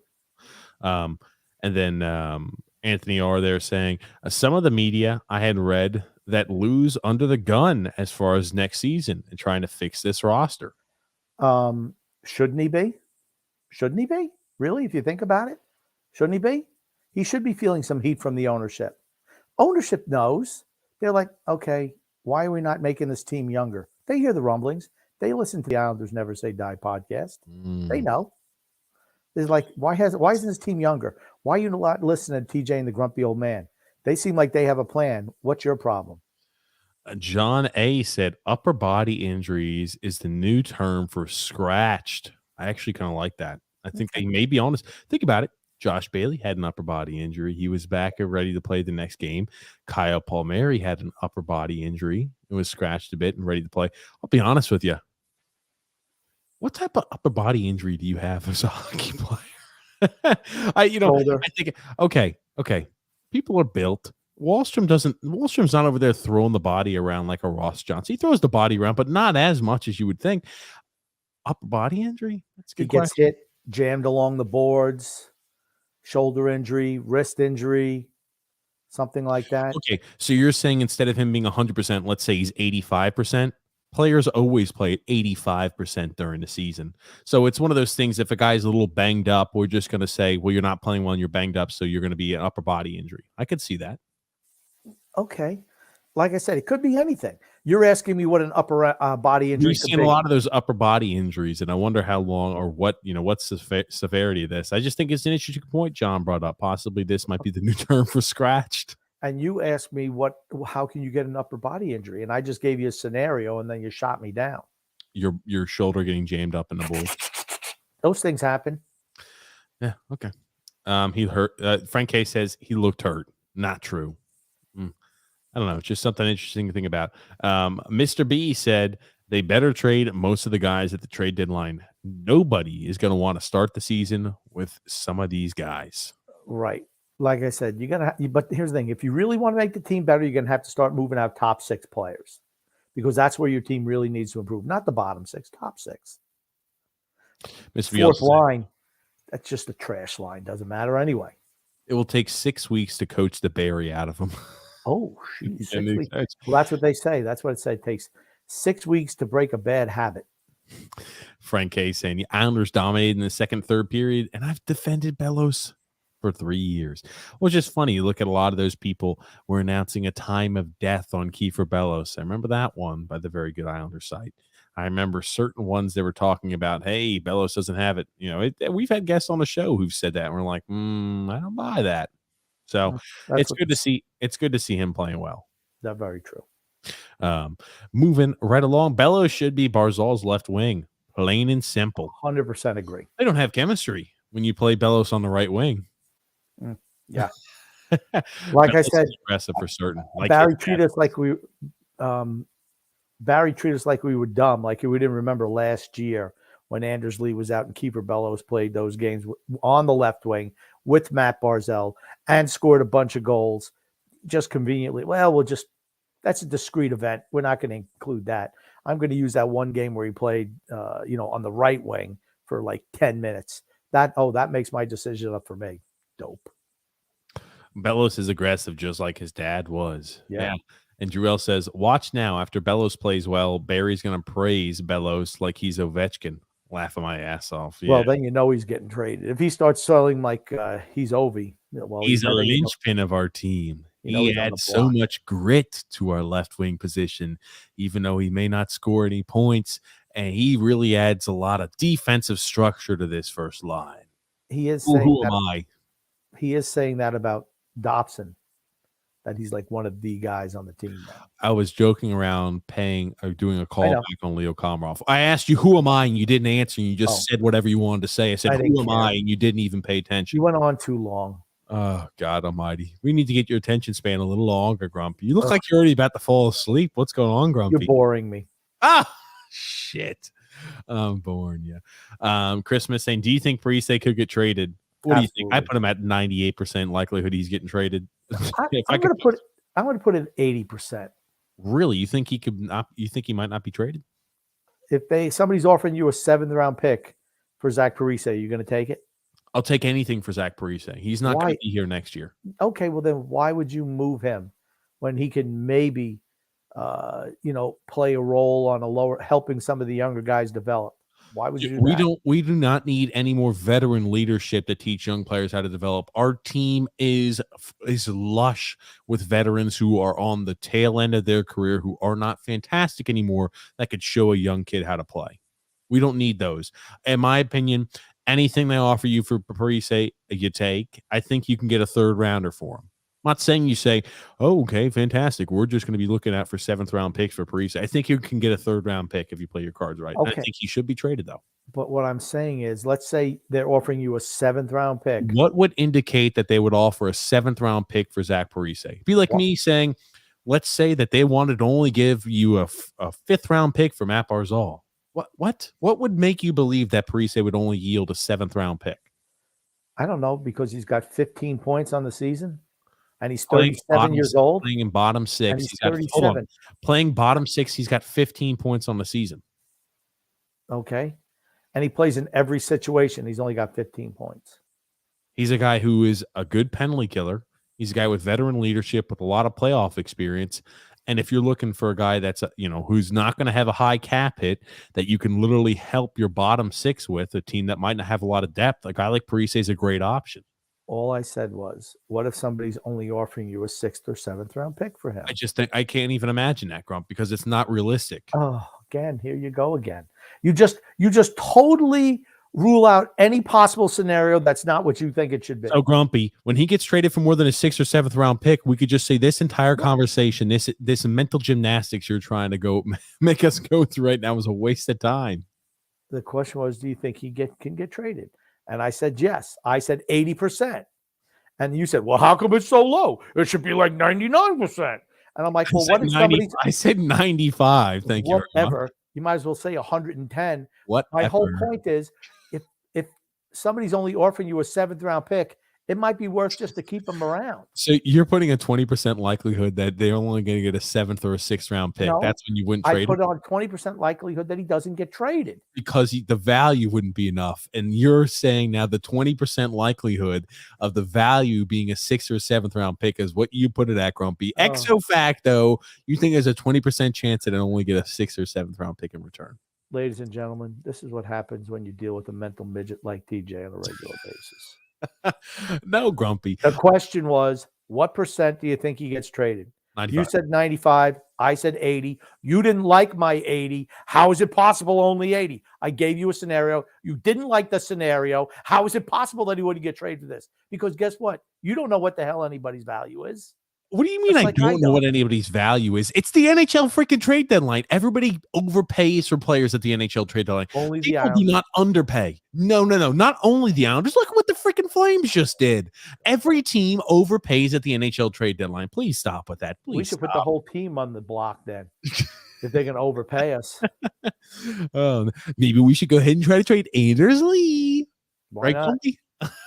Move his ass out. Oh, man. Clutterbuck is going to get moved. I hope so. What do you think the chances he gets moved is, TJ? What percentage? 95? 97? I say 90. Well, 90 is not enough. What makes you think it's only 90? Oh, man. I think 1,000% chance, Grumpy. Does that make you happy? Clutterbuck, what do you think his value is? I think Clutterbuck could get you around a 4th or a 3rd round pick. Yeah, that's what I'm thinking too. And the guy like that, Clutterbuck, he's a sandpaper guy. Don't be shocked if he goes for higher than that. Some teams that have a specific need for somebody, I think the highest you can get for a guy like Cal is maybe a late 2nd or something like that. Maybe you give up an additional pick. You give up a 5th. You give away Cal Clutterbuck and you get a 2nd back in return or something. I could see something like that being worked out. But Cal Clutterbuck, you talk about a sandpaper guy. You talk about a guy who's a playoff caliber player who gets underneath the skin of opposing players and he can play the agitator role. Cal Clutterbuck does that. And some teams have a specific need for a player like that. It all depends on who the buyer is. Yeah, you can say the same thing about Zach Parise, right? Same thing. But they're advanced age. They're probably not going to get as much as we think, maybe. I think you're only going to get cash considerations for Zach Parise. I think you actually have to probably give up a few 1st-round picks in order to move Parise off the books. It's so dumb. It's scary how stupid you are. It really is. Oh, man. I just can't. Dude, you know what it's like, Grumpy, when you say something like that? It may be a 6th or 7th round pick for Zach Parise. What? Grump, That's not what I said. I said, what if somebody only offers you that, something like that, for Zach Parise?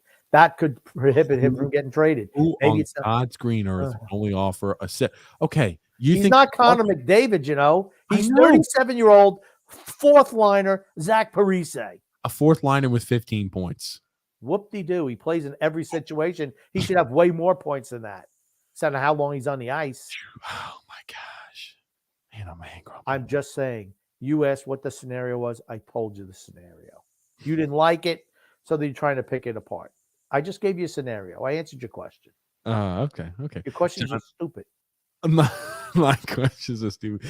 John A said, I know Chara gets a bunch of shit, but he has a history of mentoring some good up and coming defensemen. Look at Dougie Hamilton, i.e. Charlie McAvoy, and now Noah Dobson. Char's been less noticeable in a bad way recently, but I think it's all because of Dobson. Dobson stepped up his game. He's had to cover for Chara all year long. And he helped with Hamilton and McAvoy. That was a lot of years ago, and he was a way better player than he is now. And I always wondered too, I'm sure they help with the maturation process, but players that are meant to be good are going to be good. Doesn't matter who they're paired up with, who they learn under. If you're meant to be good, you will be good in most cases. Not always. There's a rare situation where a guy blows an immense amount of talent, but most times if you're meant to be good and destined to be good, you will be good. Anything can happen to derail your progress, though. Bad coach, bad players you're playing with, put in the wrong situation. A lot of things can really stunt development. In most Lack of confidence, a lot of things.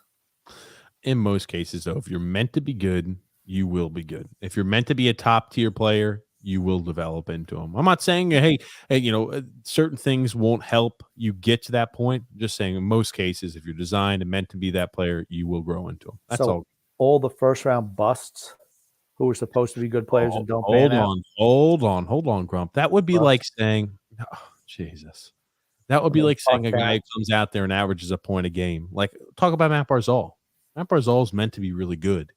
You could tell, right? Maybe he's learned other individuals along the way. Matt Barzal was always going to be an extremely talented player. He's got a skill set and something that not many players in the NHL have. He was always destined to be a very, very skilled player. I'm not saying like, hey, you don't have to put the work in. You don't have to go ahead and work on your craft. You don't have to watch film. I'm not saying any of that. I'm just saying when you've got that raw talent and you hone it in, right, it helps sometimes who you're partnering with, but a lot of times you're going to be able to, if you're really resourceful and you're going to bust your ass, you will find a way to be successful. Okay. I'm just saying it's not always the case. That's all. The drafts in all sports are littered with guys who can't miss in the first round who wind up missing. When you're drafting 18-year-old kids, it's a little bit more of a crapshoot. Would you not agree? Look at the NFL. Guys bust out all the time who were top 10 picks. Okay. You want to know who busted out? Who's a top 10 pick? The guy who got a penalty in the Super Bowl because he ran out there in freaking flip-flops when he was on injured reserve. Vernon Hargraves. Okay. A little different. Well, football's a little different than the NHL, Grump. When you've got you're good, you're going to be good, right? Doesn't matter. Got to make it. Jesus Christ. Just when you're talking about, Parise, how he plays in every situation, he only has 4 power play points. So even if you take 4, he's got 4 assists, no power play goals. But even if you take the power play situation out of there, I mean, still through 44 games, if you're looking at acquiring a guy who's going to be a bottom line guy for you, 11 points for a bottom line player who's got playoff experience and kills penalties, I don't know. I think he's valuable. Michael T said, good evening, guys. Good to see you both as usual. Good to see you too, Michael. Perhaps they move a player like Paul Mary or Parise to make room for Bellows. Right. And that's what I'm saying. And I don't hear the thing. If you want to, well, it's not Palmieri though, because he's a right wing. You're looking at the left wings. So, I mean, if you want to put Beauvillier playing right wing, if he's capable, fine. That removes the glut. But I wouldn't be opposed to trading Palmieri. Who would take him? Do you think he's even worth a 2nd or 3rd round pick at this stage? I don't. I don't think anybody in the NHL thinks that either. What if somebody offered you a 4th round pick for Kyle Palmieri? Would you take it? I would. I absolutely would. Get that contract off the books? Absolutely. I was about to say he hasn't performed well. Wouldn't. He sucks. You said 5 goals with the Islanders in what's in essence is a regular full season. in regular season play. Well, that's all that matters because we're not going to the playoffs this year. Postseason production matters. And then Nelson is a good center. Michael M is saying here, you guys make my week every week. TJ, Grumpy's a great talker. The brains of the operation. Thank you, Michael. Michael knows. Believe me, the people know. Man. Michael T says Pajot has underperformed, but he's not going anywhere. He wants to be an Islander. He signed that lengthy contract. I think he's got 3 more years left on that. I think I got to pull that up, Grumpy. It's got to be 3 after this year. Has to be. I believe it is. He signed that extension. He was traded for what? Not last year, 2 years ago, and signed a 5-year extension. He signed a 6-year extension with us. No, it's 5 years. I'm looking at it. He signed a 6-year extension, $30 million with the New York Islanders. Okay, so he's got 4 years left. Yep, he's got 4 years left. Yeah, he's got modified no trade clause as well for those last 4 years. Again, why are you giving out those out like they're freaking like they're candy?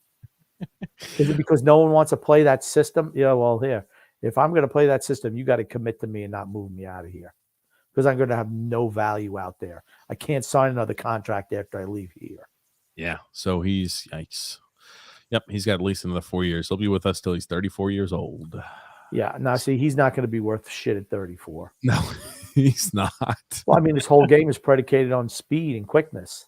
That's the first thing that goes. That's the first thing that goes. You think Casey Cizikas is going to be worth anything at 35, 36 years old when he's still under contract? He wasn't even worth the contract he was getting last time. And they re-signed him. Oh, my 6-year deal. He hasn't been the same since he was injured in the last playoffs. True. Yeah, we don't know if he's still injured. We said about Lee and now Pulak, all post-injury. They've struggled. Yeah. Find it funny that they get big contracts and all of a sudden they don't seem to be as good anymore. Paulo C said, Grumpy, you're right about Nelson. He scores meaningless goals with an empty net goal last game. It seems that he is the one that scores all the empty net goals for us. NHL.com had an article where they trumpeted how Bellows played well, how Dobson played well, Barzell, I think Pajot they mentioned play well, and they said, and they mentioned the 3 goals, and they said, and then a meaningless goal. The goals that counted were scored by this, and then Brock Nelson scored, a meaningless empty netter. And if that's not counts the same in his stat sheet. Yeah, all I just got to say is when they put on his tombstone, Brock Nelson scored a shitload of meaningless goals. Brock Nelson, 5,000 career NHL goals, 4,999 empty netters. He hasn't even had scored that many goals in NHL 22 on easy level. On easy level. Michael T said, I've got a prediction what's going to happen to the Islanders this year. They're going to miss making the playoffs by 1 or 2 points. They're going to play well, but it'll be a little too little, a little too late. That's a little too little. It's a little too late. Pat Benatar. She sings better than I do, though. Matthew S. says, Sorokin has been meh lately, but the team has played poorly in front of him. True.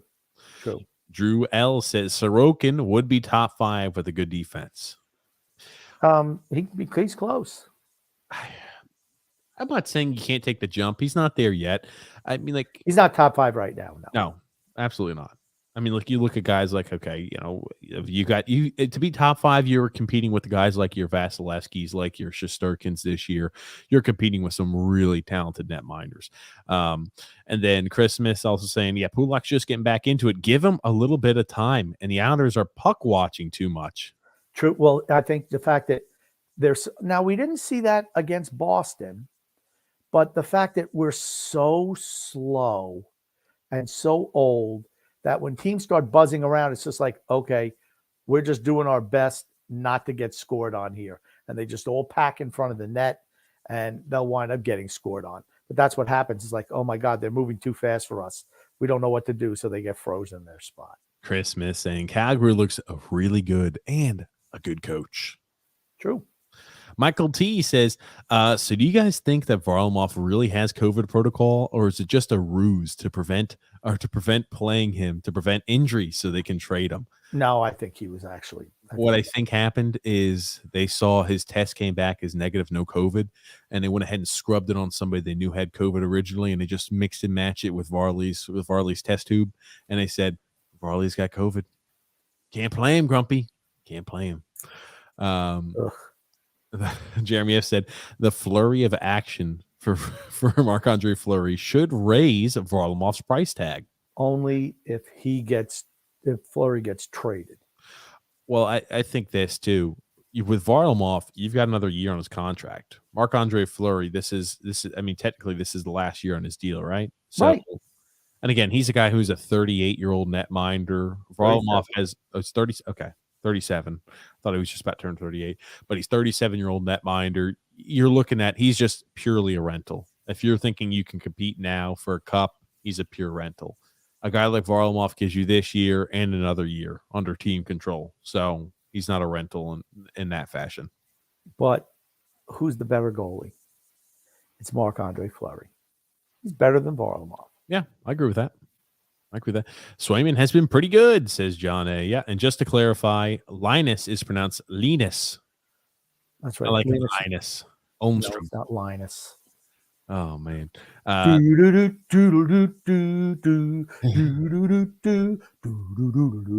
That's Linus from Charlie Brown. That's something I haven't thought of in a long time. Freaking Charlie Brown. Charlie Brown, man, those little holiday specials are pretty good. To be honest with you, I didn't watch any of them this year. I usually watch the Thanksgiving one, or they have a Christmas one too with Snoopy the dog. Snoopy's a dog, right? Oh my Woodstock God. And Snoopy. Snoopy's a dog and Woodstock's the bird, right? All on Charlie Brown. There's Linus right here for you, Grump. Yeah. Oh, I didn't know if you're okay. I didn't know if you're going to take us down memory lane of your memory. The fact that you didn't know that Snoopy and Woodstock were in Charlie Brown is stunning to me. It's stunning. I was just going over the characters, Grump, as I was pulling some time to get that picture up of Linus. Well, I'll tell you what. Pull up the characters. I'm interested to see how many of them you actually know their names. Oh my God. Okay, shit. You know what? Let's move along to the next topic. Pull it up. Hot shot. You want to talk some shit? Pull it up. Let's see how many you know. Okay, thank God I just pulled it up and I just got all of the names of the characters. Hold up. Just Grumpy, I hope you know. Hold on a Hold second. up. Okay, I'll pull them up. Don't you worry. Give me a sec. Alrighty, Grumpy. Which one are you gonna have me name first? Oh my God. Okay. You know what? Yeah, it's disgusting. This one's Lucy Van Pelt and Peppermint Patty. You should turn it off, moron. Honestly, I couldn't name who half these characters are. I was gonna ask the one I was gonna ask you. Let's hold on. Holy crap. Yeah, this one's gonna be okay. bad. What about the one with the glasses there? Pull up the one that says list of all characters. Oh, there it is. Make it bigger because I know you don't know any of them. This can't be real, is it? Yeah, are these all the characters? Yeah, I don't. Not all of them have names. Do you know who's the first one? Snoopy. The first one on the left. Oh, X over it. Linus. That's Linus. Who's the next one? This one or this one? Yeah, the one right next to him. Next to him. Below or next? Next. So the one on the right. This is Specs. I don't know. She's wearing glasses. That's Marcy. This one is Lucy Van Pelt. Lucy, yeah, thanks. Now, where's the one who's got the little dirt devil around him? You know what his name is? Pigpen. That's Pigpen. Pigpen, that's it. Pigpen. And that's Charlie Brown. There's Woodstock, and that's Snoopy. Everybody else, Matt, doesn't matter. Oh my God. Okay. You are pathetic. Tony G says tomorrow afternoon's game is a must lose. Win and lose? Question mark? Lose draft position. Yep. What was Bellows' response? He was happy. He was happy that coach was showing a little bit of confidence in him. Eve L says Slovakia won its first bronze since the breakup of Czechoslovakia. Good for them. Good for them. I know they had the championship game tonight. I believe it's Russia against Finland. Those old Czechoslovakian teams. I mean, Hasek was Czechoslovakian. Who else? Who else is back on those? Yager. That's right. Yager was too. Am I Chara. Well, oh yeah, that's right. Chara. Yeah, that's right. Yeah, TJ was too busy looking at my newly trimmed locks, Grumpy. He's got himself a little haircut. I Frank didn't K. realize Frank got a haircut. Is that the I- haircut? Yeah, he got a little Oh. bit trimmed off on the How bottom. the hell can you tell? Sorry, Frank. I can't tell. Warzone says here, as long as the armadillo and dinosaur Lou are around, this team is toast. He's like a warlord. Warzone's like a warlord. Warzone Warlord. The Warzone warlord. Warlord. And Jewel says, just to spoil a little bit, the hockey guy, aka Shannon is his name. I didn't know that. Says that he doesn't understand why Wahlstrom doesn't get more playing time. He thinks that Wahlstrom has star potential. Yeah. You know, when other play, I mean, we watch every single game. The fans know it. And when you have other people who don't watch or affiliate or have any rooting party of the Islanders saying, yeah, why is this guy not playing more? It does leave you scratching your head a little more. Christmas and Varlamov hasn't played bad. And SP said Wahlstrom injured, Bailey in. It's Trotz's dream has come true. I think we're going to see something different going forward with the season being over. Tony Cheese says, my girl likes when I play video games because she can do crafts and other girl things. Oh, yeah. There it is. Tony Cheese got to keep Jack and Jill separate sometimes. You know what we need to do? We need to get the phone line up and call Tony's house. I want to talk to his girlfriend. Tony Cheese's house. You got to talk to the girl. Oh, my goodness, Tony Cheese. I'm going to ask her some serious questions, and Tony's going to start. You can see him. He's going, he'll do his little puppy dog routine. Oh, that's it right there. Hold on. Oh, no. I'm trying to get this. Drew sent us one. Drew, I'll let you take a little look at this, Grump. Oh. This is what he says. It's like, oh, good gracious. When Tony Cheese is yelling at the TV screen. What are you guys doing? Oh, my goodness. If Tony had hair, that's what he'd look like, too. Oh, shit. Grumpy now throwing a hair joke. Ooh, low-hanging fruit there. Michael T said, who are our top 3 prospects in Bridgeport? Sallow. And Sallow. Yeah, I was about to say, that's what Nicole said. Sallow, and Sallow. I guess realistically, you'd have to say Sallow, Wahlstrom, and no, Wahlstrom's up here, dude. I'm sorry, Holmstrom, and I don't know who else. Honestly, who's the backup goalie? No. You're talking about Jakob Skarek. So I guess those are your top 3. Yeah. And doesn't Lennox play for them too? No, Lennox is still with the Saginaw Spirit, I believe. He's still in juniors. It's pretty much the well is dry. Chris Smith saying here, maybe Varlamov played bad in the beginning of the year, but this team doesn't score. Bring Sallow back up from Bridgeport. Only if he's going to get actual ice time. If he's not, let him play in Bridgeport all the time. Chris Smith saying Palmieri played good last year. No, he didn't. Not in the regular season, he didn't. Nick D says, TJ Grump, how are you guys doing? Do you think that Barry knows that his job might be on the line, or do you think that Lou told him to play Bellows? Just turn you guys on. Cheers. I think it could be a little bit of I don't think his job is on the line, but I do think that they've maybe just made a decision saying, hey, season's over. Let's see what we have in the young players. Do you see when other teams like Montreal, right, head coach and general manager both gone, right? General manager also got canned, if I recall. Yep.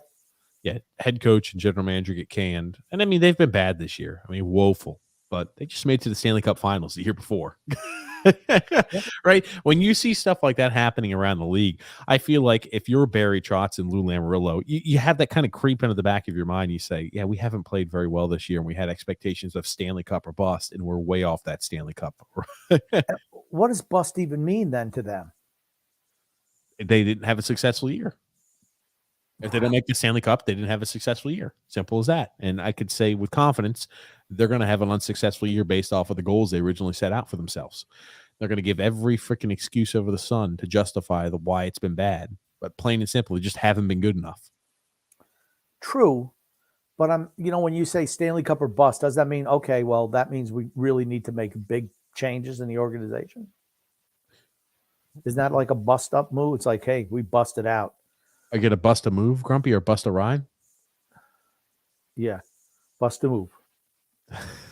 Drew L says here, TJ Holmstrom plays on the fourth line in Bridgeport, but he's like the fourth leading scorer on the team. I thought he plays the top six role. I thought he plays on the first line, at least what I've seen when they roll out the schedule. But I don't watch enough of the Bridgeport games. Jake K, 2 minutes of pessimisticking, saying here, I'll be the first to say it. I thought that Palmieri would have been a good fit for our style. I have a hard time believing that he's a 6 goal per 82 game player, but at the end of the day, results matter. Jake, I told you it was going to happen. I don't believe you. I can't even believe you even questioned my knowledge, to be honest with you. I told you that's what it was going to be. Honestly, I didn't think he was going to be not as bad as he's been. I thought he'd be an F-, but he's like a Z. He's a C-. Or maybe some type of like infinity sign towards suckdom. I don't know what the hell you call it. Josh Bailey helping the Coyotes reach the floor and playing in front of 3,000 fans in Arizona State Arena. I love the idea, Grump. I would love to live in Arizona by that. I would love to have season tickets for the next couple of years there. Love it. Oh, for certain, man. 3,000. I thought it was anywhere between 3,000. I thought it was 5. I think, but now I was seeing it ranges anywhere between 3 to 5. They haven't gotten everything again. Like they're still I don't know. They're still doing things to it, I believe. But even if it's 5,000, could you imagine going to an NHL hockey game at an arena of 5,000, a maximum of 5,000 people? You talk about a very intimate setting. Yeah. It's fantastic. It's got to be fantastic. Yeah. I mean, great. Stranger things have happened. And then Drew L saying, most of the time, the team who has the highest chance to win the lottery doesn't win. Yeah, but it's usually the team that's maybe second or third worst will win. They have the highest odds. I think the worst team has like a 25% chance, something like that. Honestly, I think that the draft lottery is all bullshit. I don't like those. I don't care if a team tanks, whatever. They hurt their own pocketbook. They hurt the owner's pocketbook. I don't care. The worst team in the league should get the first overall pick. I'm not a fan of the draft lottery. Never have been. I think it's a joke. Same here. Michael T says the Rangers win draft lotteries. Wink, wink. The Islanders do not. Look, ka-ching, money signs on the end. Well, we did win one. We were the worst team in the NHL that year, though, weren't we? But we still won the lottery. Okay. Don't you wish we wouldn't have won the lottery now, looking back at it? What, you wish we were second, so we would have got a guy like Victor Hedman instead of Jonathan? Yeah, but he would have left. He would have left then too. I was going to say he would have left. He would have left. He would have been begging at the doorstep. Let me leave.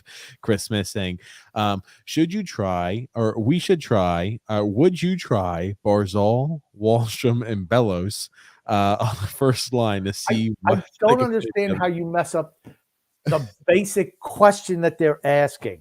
I could see if you mess up the details, which you do often as well. But the fact that you mess up the question where you just take a word out, put a word in, I'm like, dude, that's not what it says. Something totally different. Yes, I would play all of them on the first line. Why not? See what you have. See if that could be your future first line. Wouldn't that be great to know that you have a first line of points on the board? Is that Orion? Orion's belt, Grumpy? Orion's belt. Orion's belt says, hey guys, been listening for a year and now finally opening my mouth. Well, welcome, Orion. We are ecstatic. Thank you so much. Absolutely. Jeremy F saying the average age on defense drops below 26 if they bring up Salo and drop Green and Chara, currently 30.6. Average age of forward drops to 28 if they drop Parise and Kyle Clutterbuck. More pruning needed, though. True. And I just want to say, you know what Orion's belt is? It's a constellation and like some sort of stars, isn't it? Yes, it is. But also from the movie Men in Black. The original. What? Oh. Orion was the name of the cat of the universe is on Orion's belt. What are you saying, Grumpy? Forget it. It's a movie reference. I don't expect you to know it. Okay, I don't. JK says, do you guys think that they're playing Chara because they want him to get the record for the most all-time games played by a defenseman? If so, this is pathetic. Lou from the landline ain't calling anytime soon, as this is indefensible. I think that they want to see him get that record. I don't think that's the reason why he's playing, though. They're happy with him in the lineup for whatever reason, but he will break that record as an Islander. He will. He'll beat out Chelios. I think the all-time most games played by a defenseman. I think the Islanders probably are playing him every night. That probably has about an 80% impact on that, Grumpy. Wouldn't you say about 80%? 85, 82. I'm shocked you didn't make more of a joke of me throwing a freaking callback to you, Grump. I didn't care. Yes. Jesus. Daniel D saying, yeah, it's a sore shoulder. LOL. Yeah, that's what I was saying. I was like, I don't know. I don't know how serious it is. I'll be interested. We do need to get Lou and the landline back up on here, though. We're gonna have to open back up the call lines. The call there. Drew S says here, sup boys. I subscribed during the Boston series last year when you had like 112 subs. Look at you now. Congrats on near 500. You know what? Thanks, Drew. Imagine if the Islanders were any good, where we would be. I'm seriously, I got to say we're the most entertaining Islander podcast. I don't mean to pat ourselves on the back here, but I've heard a couple of these other podcasts. No, I'm sorry. At least we're entertaining. At least I'm entertaining. Yes, I was about to say, at least you are entertaining, Grumpy. Meatball Parm says, good evening. What's up, Meatball Parm? Michael T says, do you really think there's a market for Andy Green or Zdeno Chara? Yeah. Now, those guys are not going to yield you much. I just think about when we traded for Colburn last year. We gave up a 6th-round pick for a 7th defenseman. I just think that some team will say, okay, we could give Chara, a guy who might be able, if they have an injury, we could play him, 13, 14 minutes a night, and we can have him as a 7th defenseman. I think he's a guy who has veteran leadership, the guy who's been there before. Maybe it's to a team that's like, hey, we want somebody to help guide us on our first real deep run into the playoffs.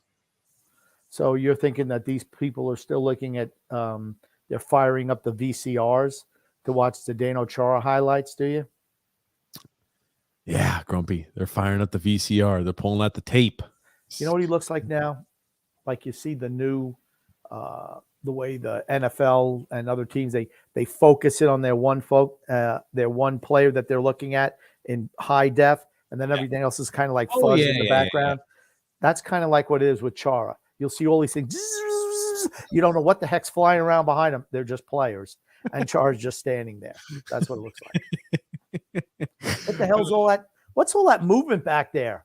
You could watch the game at 1.5 times speed, and it looks like Chara's moving at a normal player speed, and everybody else is zipping around all over the place. Looks like they're moving 1,000,000 miles a second.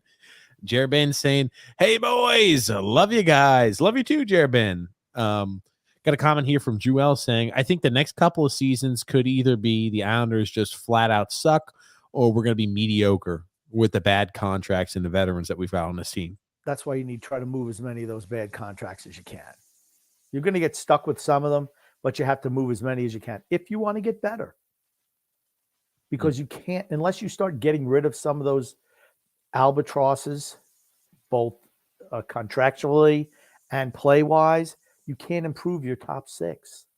You're not going to put Anders Lee on your 3rd line. They're not going to put Kyle Palmieri on the 3rd line. They're not going to do that. We got Meatball Parm saying here, haven't paid much attention to the fan base in the last couple of days. Do the unicorns and rainbows part of the fan base, aka the orange and blue sunglasses part of the fan base, think that we're back after that Boston game? No way. Everyone knows we're done now. The Buffalo game was the clincher. That was it. You get doubled up by Buffalo. I know the 2 empty net goals. There were 2 Brock Nelson goals at the end for Buffalo. But, I mean, everyone knows they're done. Chris Smith says Cal Clutterbuck has a good shot. For certain he does. He's a guy who can maybe stun you with a good shot. I mean, I will say he scored a few playoff goals too in the past. If they beat Montreal tomorrow, you might see some of those the blue and orange glass people back, though. For certain you will, because I think we do beat Montreal tomorrow, and we will start to see guys saying, well, we did go ahead and just beat a playoff caliber team in Boston, and now we beat Montreal. We're right back on track, guys, and we're going to beat the Seattle Kraken. We're on a 3-game winning streak. Woohoo! We haven't even shown we can score on the Kraken. Go! There it is, Gump. Paul O.C. says, TJ, we're not getting a 3rd-round pick for Parise at 37 years old. You're dreaming a 5th round if we're lucky. I'm telling you, look at what the past is indicating. What are you doing that for, Grump? Here it is, Paulo. TJ's never wrong. If you don't believe me, just ask him. Here's the thing, Grump.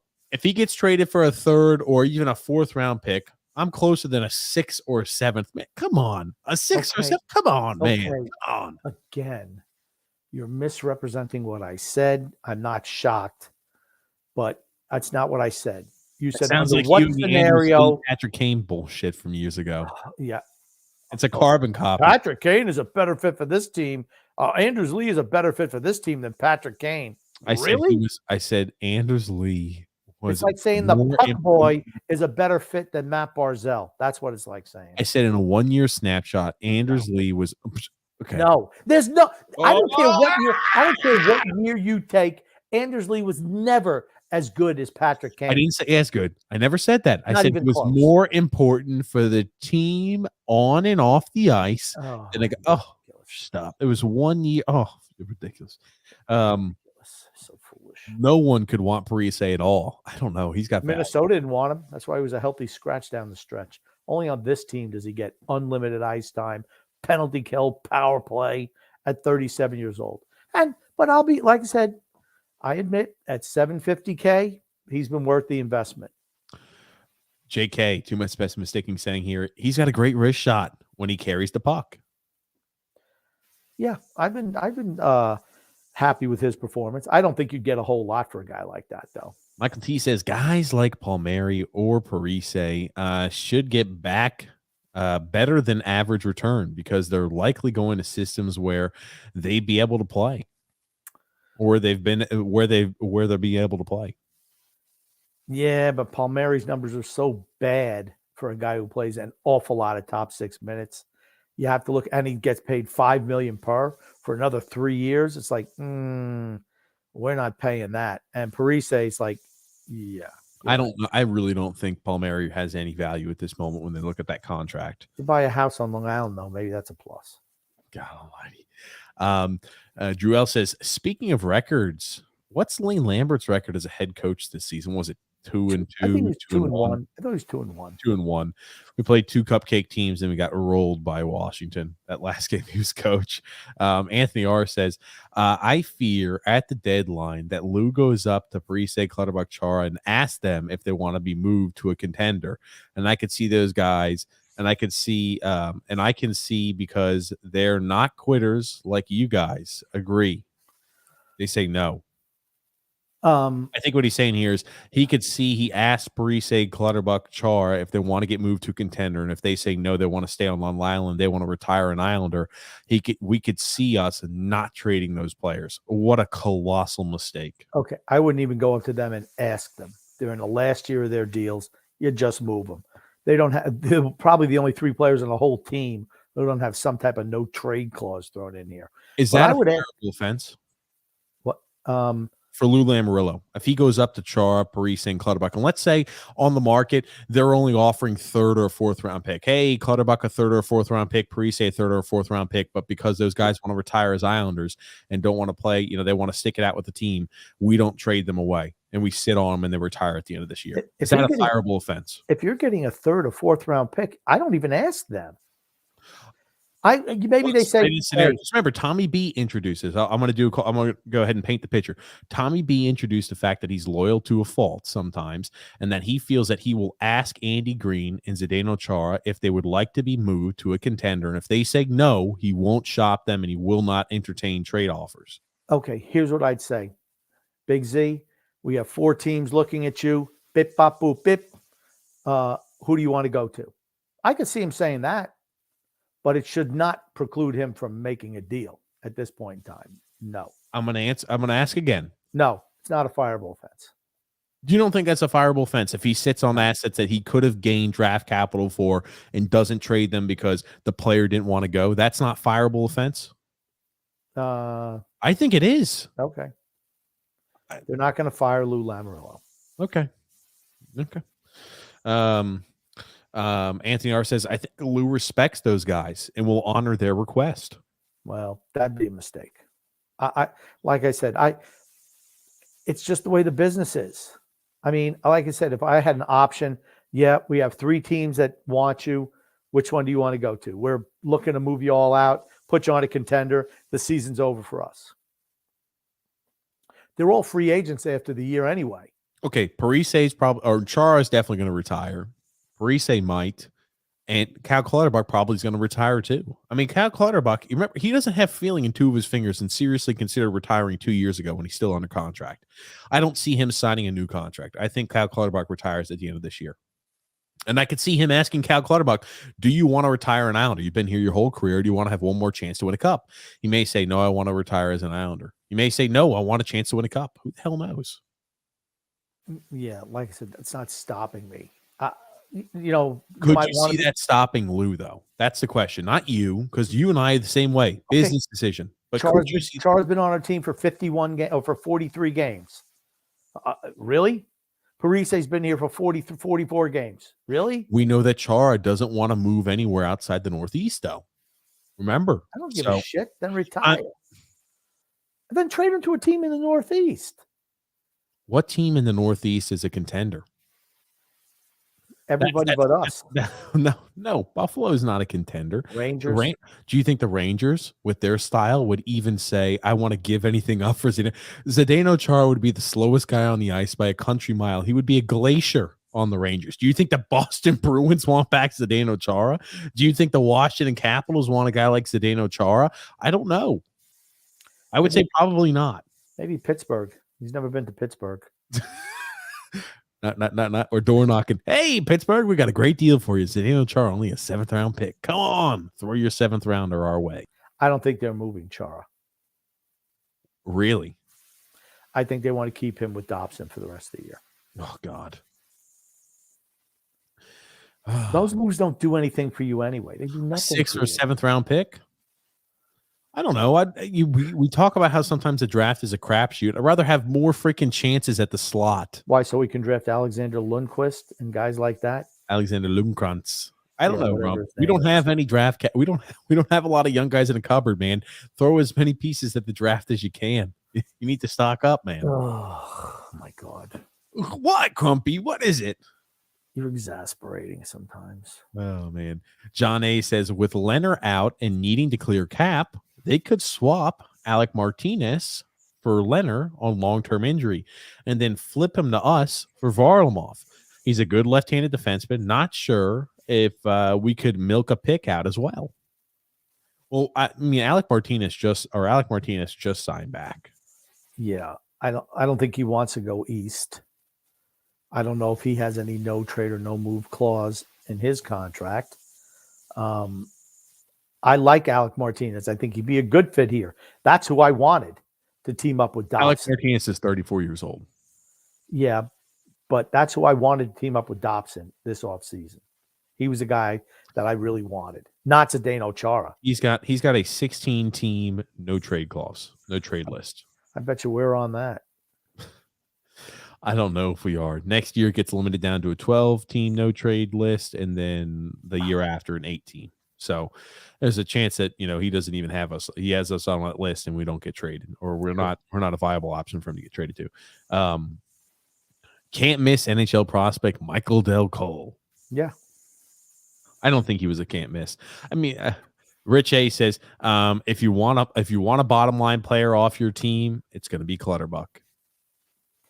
There's a lot of guys we could dump off of this sinking vessel. I'm sorry. It's if you want a bottom line player off our team, it's going to be Cal Clutterbuck. Okay. And then Tony G says, TJ's still my favorite. He called the Letty trade. He did. He did. I appreciate it, Tony Cheese. Rich A said, you can trade Casey and keep half of his salary, to be honest. I think someone will want Casey Zizekas at $1.5 million. For another 5 years? Oof. Man, talk about how ugly that again. Well, if you were to do that, if the Islanders were to retain $1 million off of Casey's contract, when they move him down they moved him to the AHL affiliate, it takes off $1.3 million of the contract. So it would only be $200K to bury Casey Zizekas in an AHL affiliate if he's past his peak. That's kind of the best of both worlds, honestly. I couldn't imagine him wanting to play in an AHL affiliate. The Islanders would have to eat $1 million, and the team, if they throw him into Bridgeport, would be able to, get away $1.3 million. That would be a cap it on their book. So what happens if we dump Lee down there? It only takes off $1.3 million of the cap hit, or it's like 1.15. It's something like that, 1.15 or $1.3 million off the cap hit. What if we have somebody Galooly Lee? so he can't play for a while, and just leave him on long-term injury for the rest of his contract. That I'm all for. Oh gosh. Drew L says prediction in the future, the Islanders will buy out Cizikas and Martin's contract. They're so low. I mean, you can bury Matt Martin in Bridgeport and his contract doesn't hit you much. So I'm not sure. I'm not sure it's something they're going to do. Why did they sign into that much term? They didn't need to. Was there really that much market for Matt Martin and Casey Cizikas? We need to give him 4 and 6 years. No. 6-year deal for a fourth line center in his 30s. A 4-year deal for a guy who's 32, who can barely even stand up on skates anymore. You give him a 4-year deal. It's stupid. It's beyond stupid. You wonder why teams get into salary cap problems? That's why. Look at all the contracts they keep signing. Are guys who are just Jags. Just Jags. The Jag squad. So it would remove $1.375 million. So again, you would essentially only have a $125K hit for Casey Cizikas if you determine to bury him in an AHL affiliate. If we were to retain a cap hit of $1 million on him, yeah, that's fine. Just saying. And then Rich A says, "I'm happy Dobson is breaking out, but of course it has to happen in his last year of the contract." Yeah, but he's just restricted free agent. Hey, I'm still going to say it here. I said it before and I'll say it again. Wouldn't it be great to sign him to an 8-year contract? It would be. So Paulo C said, "I would not trade our centers. It's our strong point up front. Maybe Nelson only if we can get something good for him and to bring Pajot to the second line." Yeah, if the price is right, I'm moving Nelson. Barzell's staying. Pajot's going to be here. Casey, who cares? Got another comment here from Matthew S. saying, U.S. men's team was disappointing this season. Yeah, or disappointing. Yeah. Jeremy F. saying, what do you think Brian Bellows is telling his son Kiefer? Get out of there as soon as you can. Barry Trotz sucks as a coach. I don't know what he's telling him, but just keep working hard. You'll get your chance. Something like that. Yeah. I doubt he's ripping on Barry Trotz. I bet you the person who's ripping on Trotz is probably Kiefer to his dad. Matthew S. said, hockey, that is, as was the women's and mixed double curling team and the alpine ski teams. Yeah, I never expect the alpine ski team to do anything. You know, the Schiffer girl just totally laid an egg this Olympics. The men's team is really not that great. Curling, we flopped, and women's hockey team, they're women's teams. Who cares? Rich A says, family league. Rich I don't think they could have sold out that stadium even if there weren't crowd restrictions. Rich A says it's arena, not a stadium. Rich A says, I'm a big Wallstrom fan, but I noticed the kid stopped skating and likes to glide into plays. Is there anybody else in this team who likes to glide into plays? Number 27, captain? I don't know. You tell me. Gregory E says it's because the NHL guys aren't playing. Canada and the US would be playing tonight if that were the case. I'm glad. I don't like having the pros in the Olympics. Don't like it. Why is that?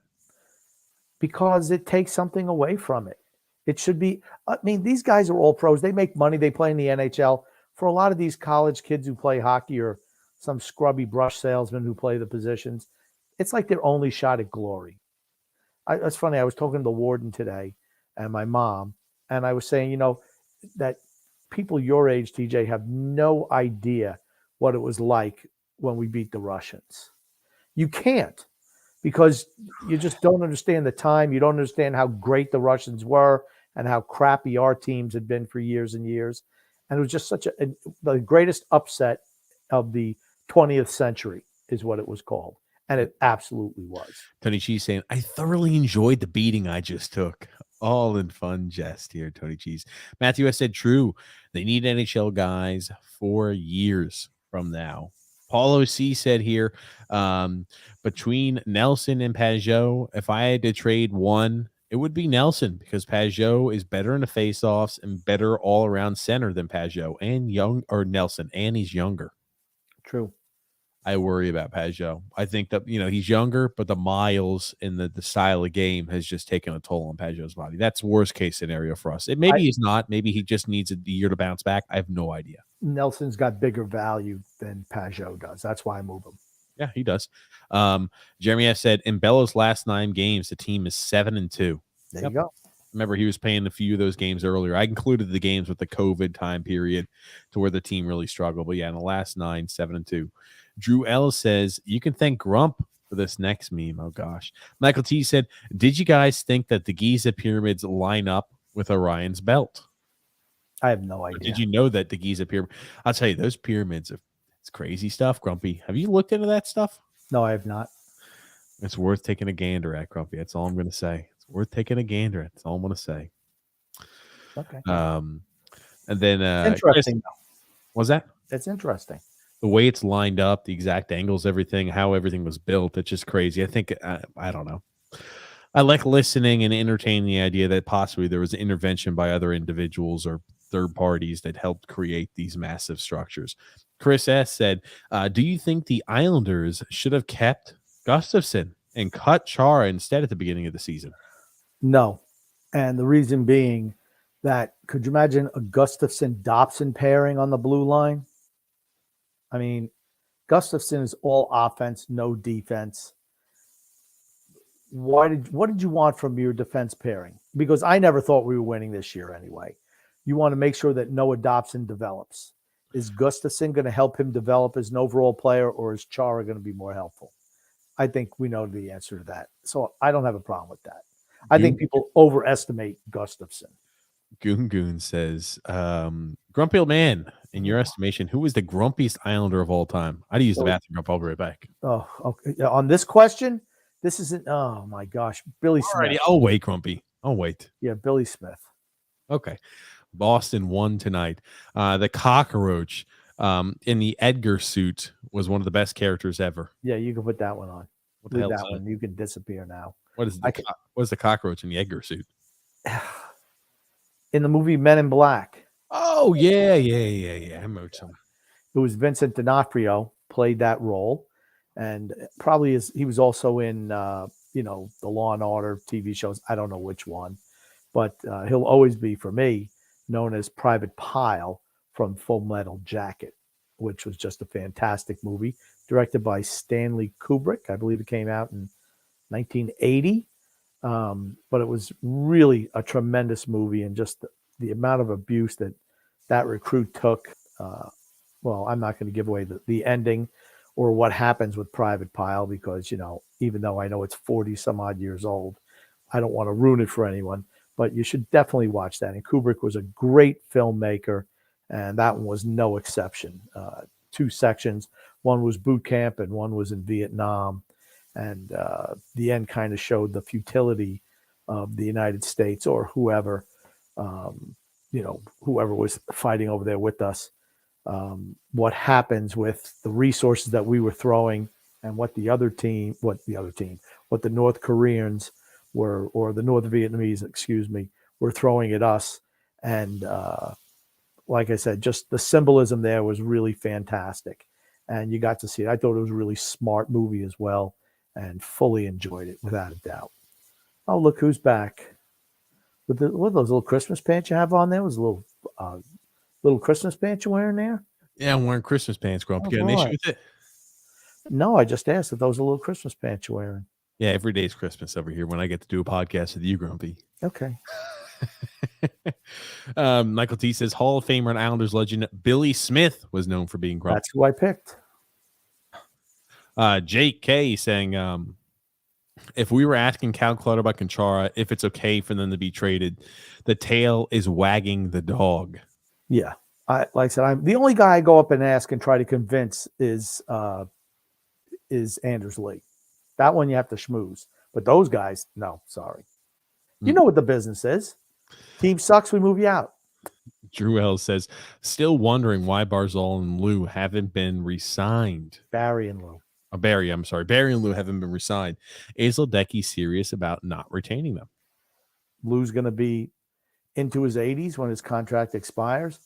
Barry Trotz is going to be another year towards suckdom. So maybe that's what the thought is. Yeah, you know what? We've gone as far as we can with these guys. Like I said, what I think they should do is look at certain teams who are successful in today's NHL, Florida, Tampa, Carolina, teams like that, and just try to pluck one of their assistant GMs, make them the GM, and move Lou up to be president of hockey operations, whatever. Just kick them upstairs. Anthony R said, "I agree, guys, about those players regarding trading them. I just think you underestimate Lou and the relationship and how he feels for some of those guys. Parise, he has so much more history with, and Clutterbuck is a warrior." Well, he might have had history with Parise, but he didn't even re-sign him when he was an unrestricted free agent. Boom. I think he's got a special spot in the heart for him. Chris S says, how is the Islanders European players doing? Do you know how Ratu, do you know other than Ratu, who is good? I was about to say, now we're in that point of the season, everybody's looking at prospects like, hey, how's the farm looking? The season's over. How are the draft picks looking, guys? I think our farm system's pretty underwhelming as a whole. It's barren. I mean, the European guy, he's the best. But Tikkanen, right? He's starting to play up in the pro league, or the highest league, I think, in the Finnish league. But he's a big goalie. But yeah, his numbers haven't been great. I can't tell you I watch enough of those European games. Anthony R says that's why Lee won't be traded as long as Lou and Barry are here. And then Michael T said the guy in the cockroach Edgar suit was also Private Pile in Full Metal Jacket. Yes, I went on about that while TJ was doing whatever you were doing. DDT says here, does Lou get another general manager of the year? They're going to ask him to give back the last two that he did get. Lou Lamoriello should be named general manager of the year, and the season hasn't even started yet, Grump. Do you remember that? We read stuff like that this offseason. Holy buffoonery, total buffoonery. Tomfoolery too. Anthony R said, I wonder if Lou will ask Martin to retire and give him a front office position. I could see something with PR because he's very popular in Long Island. On Long Island, he's very popular with the ladies. Like a modern day Bobby Nystrom, maybe. I don't know. You already have a Bobby Nystrom, a way better one. Michael T said, let's trade Chara, Green, Parise, and Palmieri to Colorado in return for Devon Taves. I'll make that. I'll do that deal. Colorado won't, but I would. Anthony Francis is making, Grumpy Old Man. He's making the case and showing. He's pulling together clips. Meticulous. I don't know how Anthony Francis finds enough time. I don't know how he does. Or he doesn't do anything all day. Andy. But what? Oh, he works. I don't know how Andy finds enough time in the day. But he's clipping together a whole bunch of Devon Taves clips. And people are saying, oh, well, no, Cale Makar makes them. And he's showing these clips of offensive spurts and how Devon Taves is able to help the offense and help our team in transition single-handedly. And I tell you, it's fantastic. Andy was pulling that together. He's working on, he said that it's going to be a masterpiece. He said he's going to have to put a whole bunch of hours in, but Andy said he said it's going to be one of his best works yet. Okay. So I'm just letting you know. And as we get them, I'll make sure to show it. Michael T says, my favorite Winter Olympic event to watch so far has been the skeleton. Yeah, that's pretty neat. Christopher, I've gotten into it. I got, with us doing so many podcasts every week, it's difficult to watch, but I've been watching a little bit and I'm like, oh yeah, I like the Winter Olympics better than the summer. Actually. I watched the biathlon, that's shooting and cross country skiing. See, I like that one. I get to watch that. I like when they go and they get to take the penalty laps. The wind was blowing like 15 miles an hour and they had hit targets. I mean, and it's like not like the target's like 2 foot in front of you. I mean, they have the big long scopes on it. It's like, ugh. It's like, oh, they gotta go ahead and get their breath. It's like how far they miss. Oh, that was a bad shot. And I'm like, I couldn't in a perfect situation. I couldn't even dream to hit one of those tiny little targets. And the whole thing is you get like a penalty lap you have to take. And it's like 25 seconds. Like, oh man, you got to be able to shoot. Christopher C saying, I don't know about you guys, but I'm not giving up yet after this win. I see a playoff shot, whether you like it or not. Okay. Christopher's a true believer. We love you, Christopher. China had capacity restrictions, and Schriffen had a rough 2 weeks, but she's still the GOAT. Yeah, she had a really bad I couldn't even meet. tell you who that is. Schriffen? What did she do? She's a skier. She skis like her best events are slalom, giant slalom. She does a downhill in the super combined, but she's not been good. She DNF'd at least 3. She DNF'd, did not finish. Fair enough. She had a tough meet, without doubt. Fair enough, Grumpy. Moving right along there. Chris S saying here, agreed, Grumpy man. NHL players shouldn't play in the Olympics. Yeah, I mean, I don't know. I like when the amateurs play. Now the Russians were never amateurs, of course, but that's what made it so sweet beating them. Everyone knew, but you know what? So what? The Miracle on Ice was just incredible. Jewel said, I'm sorry, Grump. All I could see was the Miracle on Ice film to even remotely sniff the picture of how big that game was. Yeah, no, you have to remember the times we were in. America was really, Jimmy Carter was president. What a loser. And, you know, they had the fight with Afghanistan. We didn't go to the Olympics in Montreal because the Russians were going, or I forget when we didn't go to some Olympics. Maybe it was the Moscow Olympics. We didn't go. They decided at the last minute to go. The Russian team was the best hockey team in the world. They came and played the NHL regular teams and just kicked the shit out of them. The only team that beat them was the Philadelphia Flyers because they were doing their cheap shot and shit. And then they played Team USA. I remember at Madison Square Garden like a week or 2 before the Olympics, and they just hammered us 10-3. And we had so many tight games leading up to that Olympics, and then the Sweden game in particular in the Olympics, and it was just incredible how we came back. And I just remember watching Friday night, and this was before, you know, internet where everything came out. Nobody told you what the game was. They wouldn't tell you the result. But then, you know, they put it on 8:00 at night. Nobody knew. No internet, no phone. Oh, hey, this is what happened. Nobody knew. And it was just sensational. It was incredible. Matthew said, I'm okay with having a mix of amateurs and NHL players on Olympic teams. Tony Cheese saying, oh shit, I feel a world history intermission show.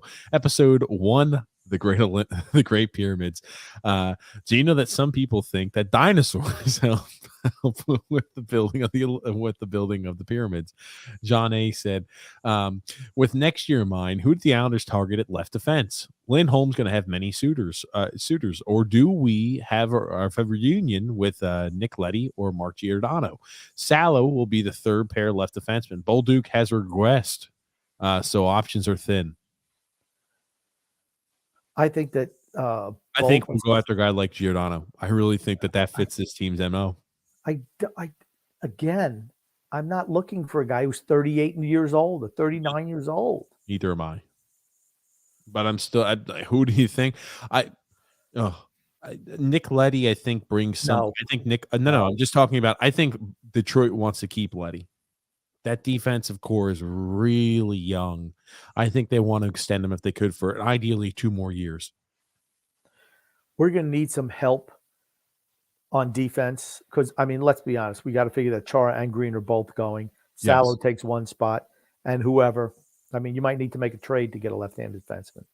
And this is if you lose. I mean, imagine how everything gets magnified if you lose a guy like Mayfield. He's right-handed defenseman. I'm just saying with your defensive core in general, right? We're talking about how many new faces that we could have in the lineup. If we're going to lose Chara, who's been an every game player for us, Green, who's been an every game player for us, and if you know, the value is fantastic on Mayfield, and you trade a Mayfield, those are 3 defensemen that are leaving your defensive core. Yeah. And they've had a lot of movement the last couple of years. But you know what? At some point in time, you just have to say, okay, we're just doing that. I don't think Mayfield's going anywhere. For some reason, I think they're just going to keep him. Well, that tells you they're looking to compete for now, right? If they trade away Mayfield, I think that tells you all you need to know, because there's no way in hell we're going to be able to re-sign back Mayfield. Or I would be utterly shocked and thoroughly shocked if we do, just because, Christ, man, he's going to want to get paid. Say it again. Never gotten a really big contract. He's making $1.45 million right now a year. He's going to want to get paid, and I don't blame him. Michael T says, TJ, it sounds like you may be a fan of the History Channel, Ancient Alien series. I'm not sure what that is, but He's probably a fan of Unsolved Mysteries with Robert Stack. Matthew has said, wait, what in the heck kind of shorts are you wearing, TJ? I'm wearing actually sleep pants. They're Christmas. Stand up and show the people They're what you're wearing. Christmas. They're Christmas theme, Grumpy. Just take a look at this. Stand up, show the people what you're wearing. Oh my gosh, look at that. They're Christmas theme shorts. Very nice. Or pants. Frank K saying Law and Order Criminal D'Onofrio. Donofrio was in. Vincent D'Onofrio. 1987 was the year that Phil came. Thank you so much. Yes, that's right, Chris. You can suck a golf ball through a garden hose. Christmas pants, says Matthew S. Oh yeah. Alexander says, hey guys, just got back from a nice dinner with the wife. What's up, Alexander? I hope you're doing well. Meatball Parm saying, I like Alexander taking his young lady out there every weekend. I like it. Meatball Parm saying, I played on the 1980 rink in a Can-Am tournament. And it was absolutely amazing. I wish I was around to see that game. It was incredible. And Alexander said, do you agree that we should tank for the rest of the season? I don't think this team gets better without a top 5 pick. Well, Nicole said the draft is like 10 deep. So, I mean, we need so much help. Like I said, I'm willing to move players to try to get more first-round picks, more kicks at the can. That's what I'm looking for. Michael T says, Grumpy, stop stealing my comments. Are you stealing comments, Grumpy? I don't know what comments he's talking about, but who knows? Maybe I don't know. What are the top free agents that you guys are targeting? Well, under Trotz, you're not going to get anybody off. Freddie Freeman. I think the Yankees should go after Freddie Freeman when the lockout is over. Oh, man. Philip Forsberg or Johnny Gaudreau. Unfortunately, they'll never sign here with Barry Trotz as a coach. Honestly, I think curling is more fun to watch than Islanders hockey. It is fun to watch, and certainly more than Islanders hockey. Off topic, the Islanders have off topic from the Islanders. I've watched a bunch of some of the older Super Bowl halftime shows from the 80s and 90s, and geez, they were bad, especially the Disney one, the fake Elvis Presley and Indiana Jones. What? Yeah, the halftime shows were, hit and miss. I didn't even know they did that. My God. Yeah, they've done the ones in the 70s were really bad. You think that was bad? Oof. Shooters Buck Hockey said Pajot won playing in Montreal tomorrow. We definitely wanted to play Montreal last year. We were so close. The Islanders had their cup, just didn't have enough talent. Oh my God! Stop living in the past. It's over. You didn't make it. Chris S. saying the Russians taking their goalie out after the goal before the end of the period was a mistake, I think. Yeah, Tretiak, who was the best goalie in the world, gave up a late goal in the first period, and they benched him. And they brought in a backup who never played. Gosh, what the hell was his name? I forget. Doesn't matter. But they wound up giving up 2 goals after that, and that was that. I mean, but they had the Russians had a 3-2 lead, I believe, going into the third period. Like I said, and then Ruggioni scoring that goal. Holy crap. And running on the ice. Mark Ruggioni. Oh, it was 10 minutes. The last 10 minutes of the game. I think he scored with 10 minutes to go. And they just hung on. The Russians, they did not even know how to pull a goalie. They didn't even know how to do it because they'd never done it before. They won everything by 100 goals. They didn't know what, extra skater. Well, we don't know what the hell to do. What's that? Alexander said, do you think maybe they trade for a guy like Farabee? No. Why would Philadelphia make that deal? Isn't he with Philadelphia, Fabry? Or is he with Detroit? He's at Detroit. Let me see. He's at Detroit. Okay. Why would they make that deal? Fabry. Yeah, I mean, I don't see them moving him. No chance. I mean, they are given. Yeah, I don't see it happening. Criminal Intent was a great one. Drew L says, T-Shirt, your pajama pants look like Dan and Shay Christmas single cover. I'm not sure what that is, but okay. But I hope you're doing well. Hope you're doing well too, Alexander. And then New York Rangers. Michigan. It was Michigan. Michigan was his name. Yes, Michigan. Okay, there it is. No, Nashville. The defenseman from Nashville. Okay, I was thinking about Robbie Fabry. Let me pull up who we're talking about. I'm not sure who that. Let me see here.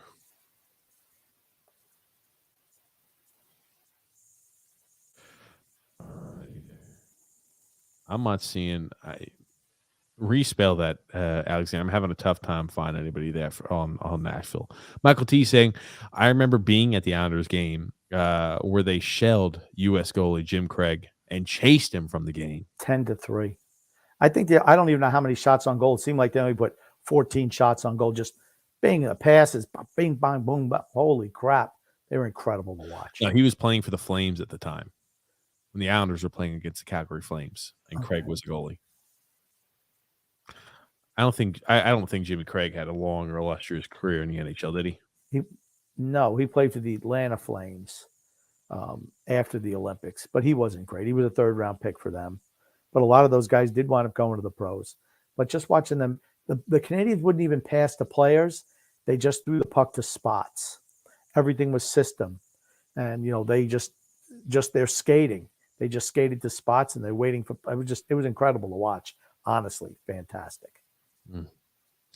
Oh, Fabro. Oh, okay. I'll pull up his stats here for you, Grumpy. What's his age? If you I'll take Fabro. 23. Why would Nashville look to trade him? Yeah.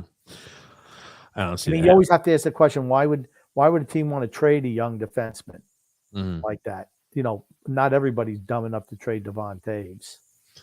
Only one guy. But Grumpy, we're here at the end of the day's podcast. What do you want to say before we wrap things up? I just want to say love and laughter to everyone who listens, and even those who don't, from TJ and the Grumpy Old Man. Go Islanders tomorrow against Montreal. Absolutely. Thank you again, Grumpy Old Man, for being a part of the podcast. As always, thank you, everybody, for tuning in. Big game against Montreal. A must-lose game for the Islanders, guys. It's a big battle for draft position. We could say if the Islanders don't win tomorrow, the season's over. No, I'm just kidding. All jokes aside. Thank goodness for the greatest fans in hockey, New York Islander fans. Absolutely. Well, thank you, Grumpy. Thank you for tuning in, and have a great evening, Grump. My pleasure.